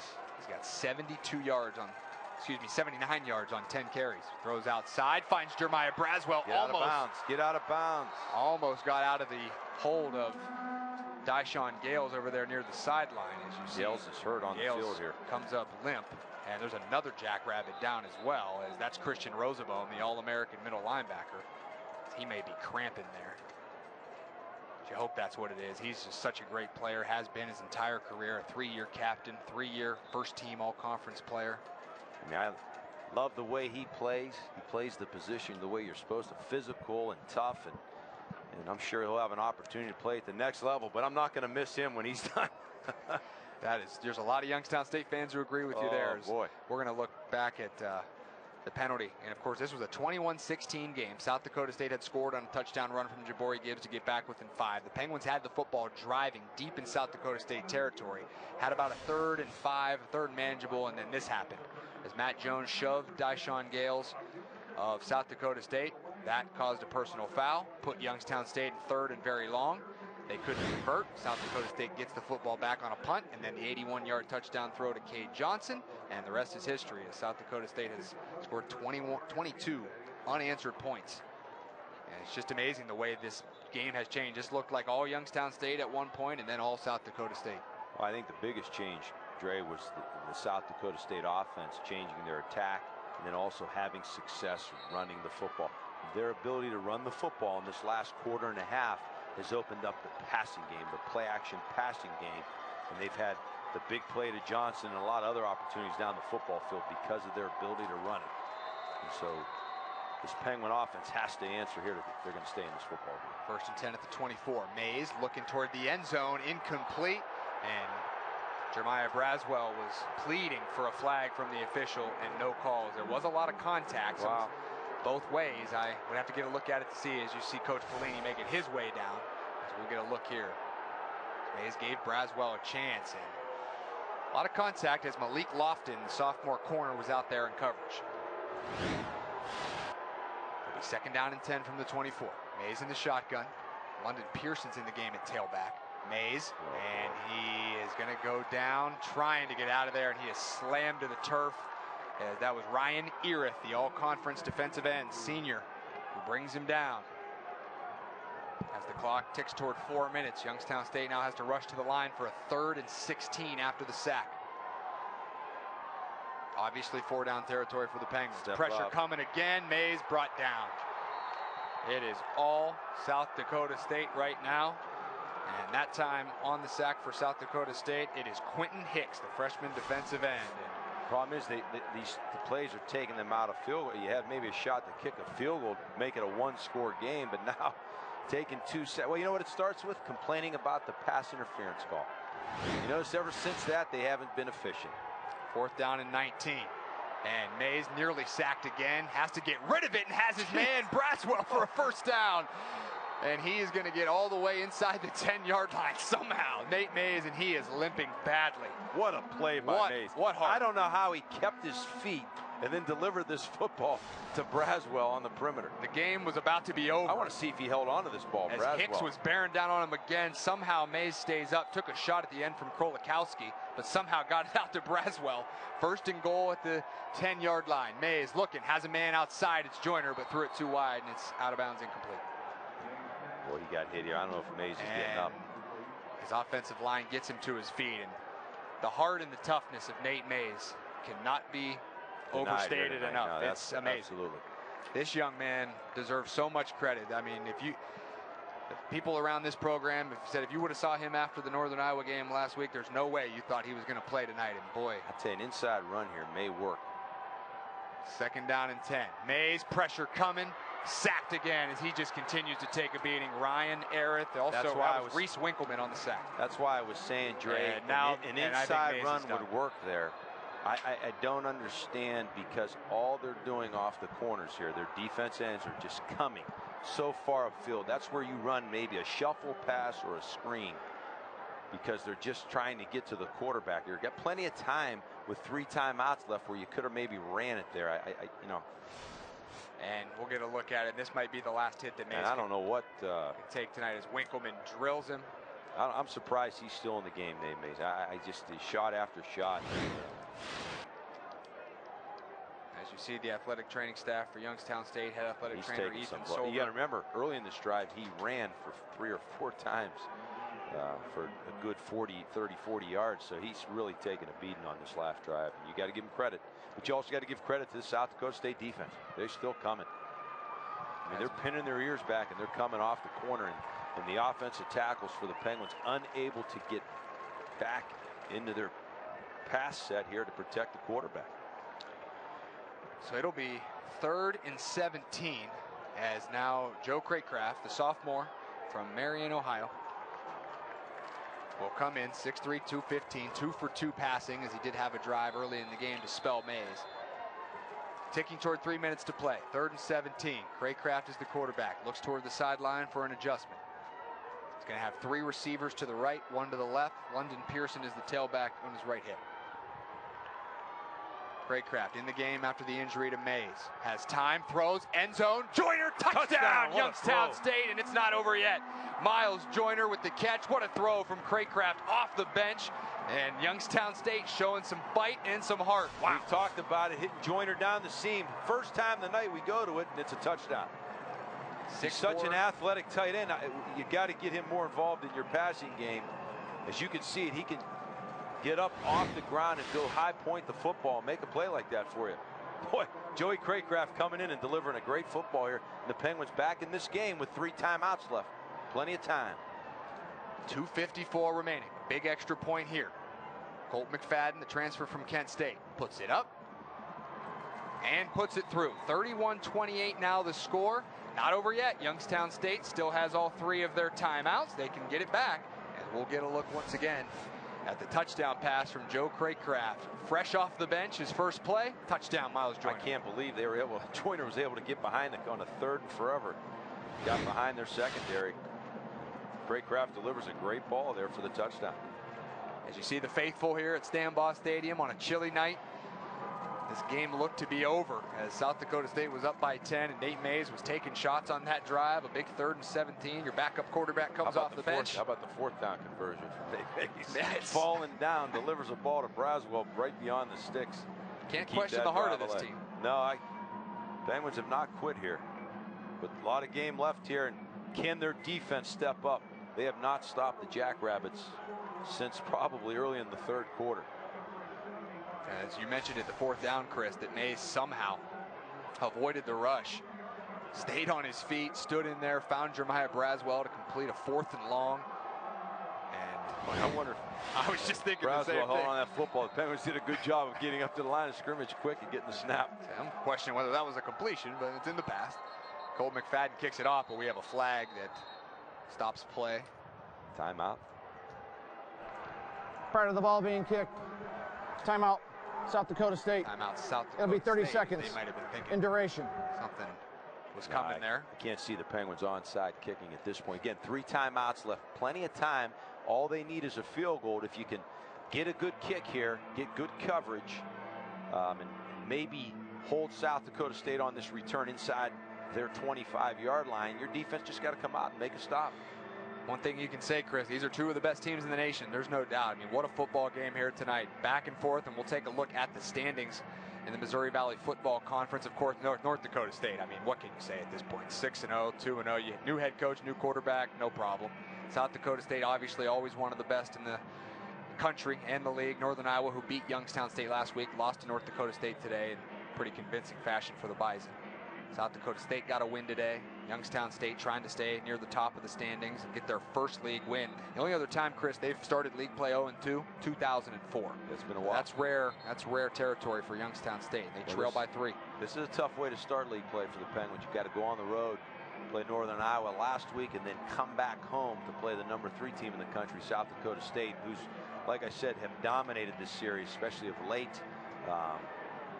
It's a tough task here for the Penguins, but boy, if they can somehow find a way to win this football game, it could really set them up for the remainder of their season. Of course, South Dakota State's won 4 in a row after losing at Minnesota to open the year. This is their first road game in more than a month. As McFadden sends it into the end zone, and South Dakota State will have the football now as Youngstown State tries to get a stop with 3 timeouts and get the football back. And South Dakota State will be looking to get a couple first downs, force the Penguins to use those timeouts and ice this game away. It's going to be interesting here if that Penguin defensive front, who played so well in the first half, stopping the running, getting pressure on the quarterback. Let's see if they can somehow find some energy, some strength here to do the same thing here. But we've seen of late that South Dakota State offensive line really dominate the line of scrimmage, really get big push up front, giving room for their very talented bevy of backs at South Dakota State. When you're talking about Pierre Strong and C.J. Wilson, that's really what's picked up their offense here in the second half. 1st and 10 from the 25. Trick play as they get it outside to Cade Johnson, but a good job by the Penguins to get out there and chase him down as he does pick up about 4 or 5 yards. It looked like it could have go for big yardage early, but the Penguins closed in. Boy, Johnson took a shot right on the knee. As you can see him limping over to the sideline there. So he really took a big shot there by that Penguin defense pursuing it. Timeout. Timeout. Youngstown State. Youngstown State. Their first charge timeout of the half. 3 for Johnson. He ran a long way to get the 3 yards. And now, get a look at it here. Is South Dakota State trying to hit Youngstown State with a big play to put him in a tough position. As Johnson carried it for 3 yards. 2:43 remaining. Timeout, Youngstown State. It's going to be interesting what Coach Stiegelmeier calls here. I got to believe he'll continue to try to run the football, but then again, knowing Youngstown State still has 2 timeouts left, he'll probably put the ball in the hands of his young quarterback Gibbs and give him the option, maybe an RPO, run pass option here, and see if they can. All they need to do is move the chains one time here, convert 1 first down, and this ball game's over. 2nd down and 7 from the 28. Gibbs is in the pistol formation. Deep behind him is his big 235-pound senior Mikey Daniel. Man comes in motion. They hand it to Daniel, and he's brought down after about no gain. As Malik Richmond was in there, also coming in from his corner position was Melvin Jackson. Yeah, big play. Timeout. Malik Richmond. Youngstown State. Defense end position there. Their second charge timeout of the half. No gain. It'll be 30 seconds. Wow, the biggest play of the ball game coming up here. This 3rd and 6. There you go. Timeout number 2 for Youngstown State, and this is pretty much the ball game. 3rd and 7. We'll see what South Dakota State elects to do. Now, Chris, if you're South Dakota State, do you put it in the air and try and seal this game away and put it in the hands of your freshman quarterback, or do you keep it on the ground and play things safe? Well, I think they're going to throw it here. I mean, are they going to give, again, they're going to give Gibbs the option, the run-pass option, where maybe get him outside the pocket, throw it. Because, again, with a timeout left, the Penguins, if they do hold them, there's more than enough time. South Dakota State's thinking, especially after the way the Penguins went down the football field here, they got to convert this first down and win this football game. So I got to believe they're going to put the ball in their young quarterback's hands, Gibbs, allow him to make a play outside the pocket to convert this first down. Crowd comes to life here at Stambaugh Stadium. The Jackrabbits are 5 of 12 on 3rd down here tonight. Jabari Gibbs, the redshirt freshman, will have C.J. Wilson, the sophomore running back, on his right hip. 2 receivers right, 1 to the left. Here's the play of the game. Gibbs looking to throw. Quick throw to Yonke. Penguins give chase, and it's going to be close, and it's going to be enough. A good call from offensive coordinator Jason Eck as they went to a safe little throw outside to Yonke, and he fights for the first down. Missed tackles. Penguins were there. They just couldn't make a play. As Yonke made the catch, fought for extra yards, and that might do it. As now Youngstown State with 1 timeout remaining. Watch it here. Plenty of right there. Richmond missed tackle. And then right here, can't get him down. Hedges and Ford were in there trying to hold him from the first down marker. South Dakota State converts as we are going to hit 2 minutes to play. First down and 10 at the 36, and now it's going to be tough for Youngstown State to get the football back. That's going to do it. Hand off to C.J. Wilson. He is stuffed as DeMarco Craig, as well as Cash Mitchell, Ray Anderson in there. And now Youngstown State thought they might burn their final timeout, but they're going to let the clock run here. Been a tremendous ball game, and the home crowd here looks like they're going to go home disappointed. And this would have been a statement victory for Youngstown State coming off a loss last week in Northern Iowa. This is 2 good football teams, 2 football teams that I expect to see in the playoffs if everything goes as planned. But really looked like a chance that YSU had a chance to put this thing away. But South Dakota State continuing to prove why they're one of the best programs in the FCS. 2nd down and 10. Gibbs, hand off to Pierre Strong. And Zaire Jones grabs him by the shirt and brings him down. And now Bo Pelini will burn that final timeout with 1:08 to play in the ball game. And it'll be 3rd and about 9. State, their 3rd and final charge timeout of the half. And even if it'll be 30. Youngstown State gets it back here, it's not going to be with much time left at all. Wow, Penguins had a chance to force the 3rd down and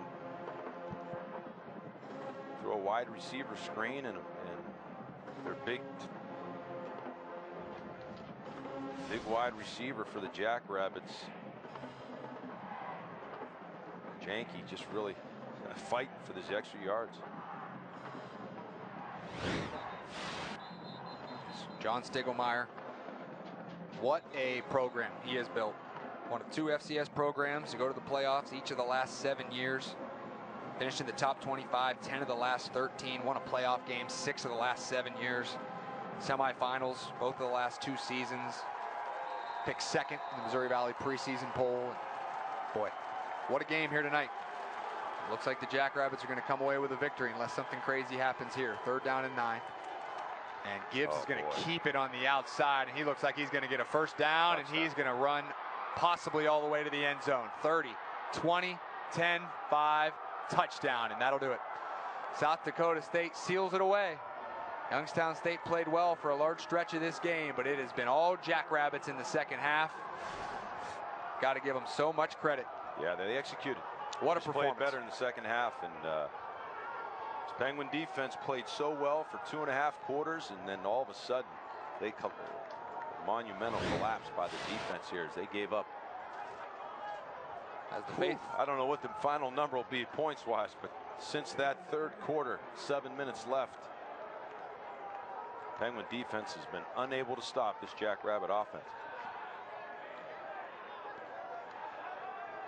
Extra point is good from Chase Vinatieri after the 63-yard touchdown run by the redshirt freshman out of Chicago, Jabari Gibbs. And after a tough start, boy, Jabari Gibbs really settled in. This kid's got a chance to be special. He is a talented young man. 14 of 26, 210, a touchdown. Has run for 75 yards. Most of that coming on that run right there, but wow.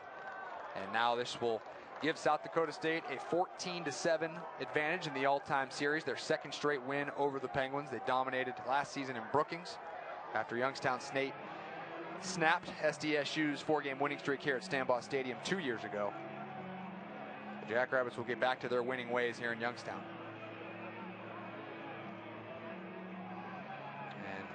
Youngstown State got to regroup, Chris. You're going to go on the road next week at Southern Illinois to face a team that has struggled the last few years, but they've really improved this year. That's a talented team.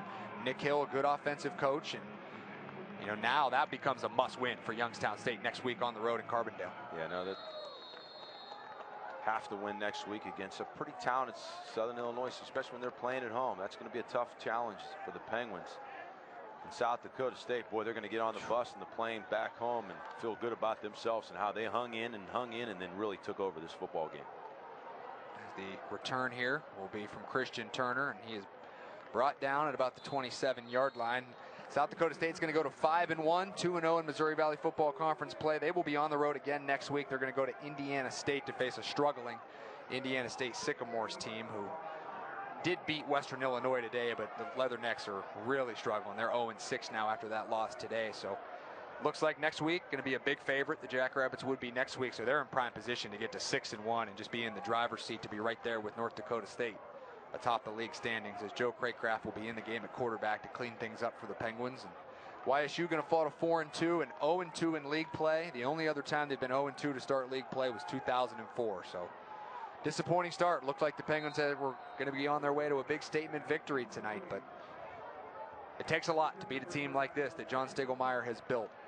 Well, you can never ease up against teams like South Dakota State, North Dakota. No matter how comfortable you feel about how you're playing, you have to keep the pedal to the metal, because these teams know how to win, and they'll keep fighting and clawing and scratching. If you give them a little bit of an opening, you give them somewhat of momentum, they're going to take advantage of it. Craycraft looking for London Pearson underneath, misfires with 39 seconds left to play. And yeah, you can't say enough about South Dakota State coming in here. A tough environment, you know, a long travel to get here, and really executing in this second half and dominating the play here. And I'm shocked at how well the Penguin defense played early on, and then really how much South Dakota State was able to move the football on them in the second half. I mean, really surprising. But that tells me adjustments made by that South Dakota State coaching staff. They saw some things that they could capitalize on and take advantage of, and they were able to execute. Joe Craycraft completed that pass to Miles Joyner in the middle of the field, first down. We're under 30 seconds to play. As the Penguins are going to suffer a pretty disappointing loss here tonight, as that one goes right into the hands of Rosabone, but he couldn't make the catch. And now we have an injured player on the field, and this is scary. As I believe, see who that is down, but that did not look good, as he took a shot to the head from his teammate Rosabone as they collided over the middle. I think that might be, it's hard to see the number, not sure. But you're just sure you hate to see an injury at any point of the game, but especially at this point when the outcome is decided. And it's just garbage time here, and hopefully everybody's okay. And again, I want to thank everyone tuned in with us tonight on ESPN Plus, and everyone back in South Dakota and all the affiliates. The Jackrabbits, a tremendous program. Can't say enough about John Stiegelmeier and what he's built. 23rd year, going to go to 163 and 101 as the head coach of this program. And they definitely look to be another national contender this year, and they're going to be in the mix throughout the rest of the season. Yeah, they got a lot of weapons, and then this another freshman quarterback starting really played well here in the second half. I mean, the Penguins had his number early. They were batting balls in his face, you know, sacks, and really causing him confusion. He didn't look comfortable in the pocket, and wow, how things changed. But it all turned when South Dakota State was able to run the football. And you know, you got to give credit to that offensive line. You know, Clark at center, Miller and Lickus at the two guards, and then Greenway and Johnson, the two tackles. Those guys, along with their tight ends, Hurt and Kuntz, really took over this ball game in the line of scrimmage. And we're going to take a look at the injuries. It looks like that's Seven Wilson, the junior, and it does not look good. And there is concern on the field for Seven Wilson, who was also looking for the play as Rosaboom, his teammate, knee to the helmet, and that is ugly. And you see that Wilson goes stiff, and that is so scary to see anytime on a football field. And you see his teammate Logan Backus there calling for the trainers. And boy, Seven Wilson, a great player, a junior out of Kansas City, Missouri, came in tonight second on the team in tackles, a veteran.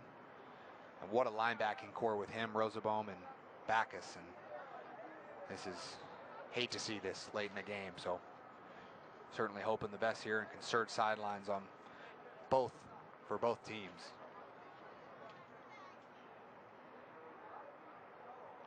Yeah, brutal game, and what a way to end this game.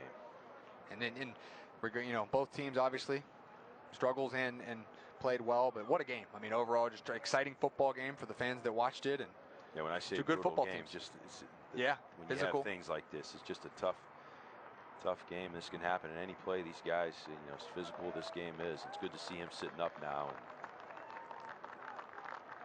scary play here at the very end of this football game, where he was hit by his own player, Rosaboom, knee to the helmet, and you saw his head snap back, which was very scary. And hopefully everything's okay. He seems to be sitting up. And so much credit always to the athletic trainers and the doctors who go out to attend to players. It's not an easy job, a scary one at that. And it seems like everybody's in good spirits. You see some smiles on the faces there of some of the personnel attending to Seven Wilson, and certainly want to see him healthy moving forward for this defense. And he's one of the best in the country. You see him get to his feet, and everyone happy to see that. He's smiling, and that's great to see. yeah, that's a good linebacker, able to get up, walk off the field. So hopefully more scary than anything serious moving forward. And 21 seconds remaining. The game will be decided shortly, as Youngstown State now got to regroup. And Chris, I think even though the nature of this loss, obviously very heartbreaking for this team and their fans, but it's a good football team who played the #3 team in the country very, very well tonight. And I think there's some positives to take out of this game if you're Youngstown State. You just got to be more consistent. You know, just can't make the mistakes they made in the second half here. The turnovers, the penalties. Got to eliminate that. You eliminate those negative plays, they could play with anybody. Joe Craycraft will take the final snaps here, steps up in the pocket, throws to an open Miles Joyner over the middle. Joyner had the big touchdown catch that kept YSU in the game a little bit ago. Penguins had a chance to get the football back with a couple minutes remaining. Faced a 3rd and 7 in South Dakota State. Able to convert on a pass from Gibbs to Yonke.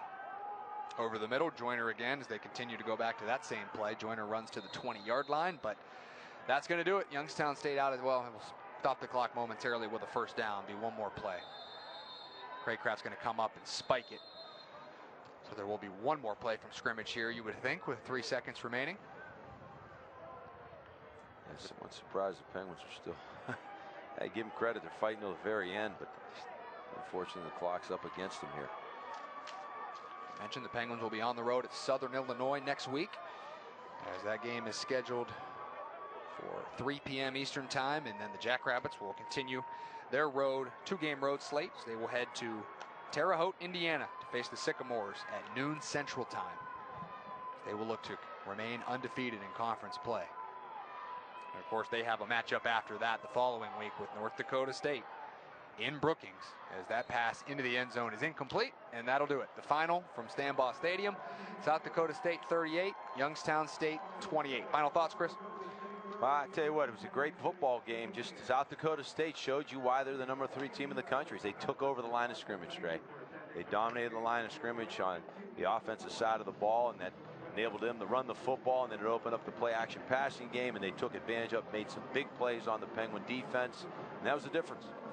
That'll do it from the Hively Family Television Broadcast Suite here at Stambaugh Stadium. Final score once again, South Dakota State 38, Youngstown State 28. The Jackrabbits move to 5-1 and 2-0 in Missouri Valley Football Conference play, while the Penguins lose their second straight, fall to 4-2 and 0-2 in conference play. For Chris Samarone, I'm Dre Smith saying so long from Stambaugh Stadium in Youngstown, where the final score 38-28 Jackrabbits. All games airing on the ESPN networks are streaming live and archived on the ESPN app. This has been a presentation of ESPN. Thanks for being with us. Have a great rest of the weekend, everyone.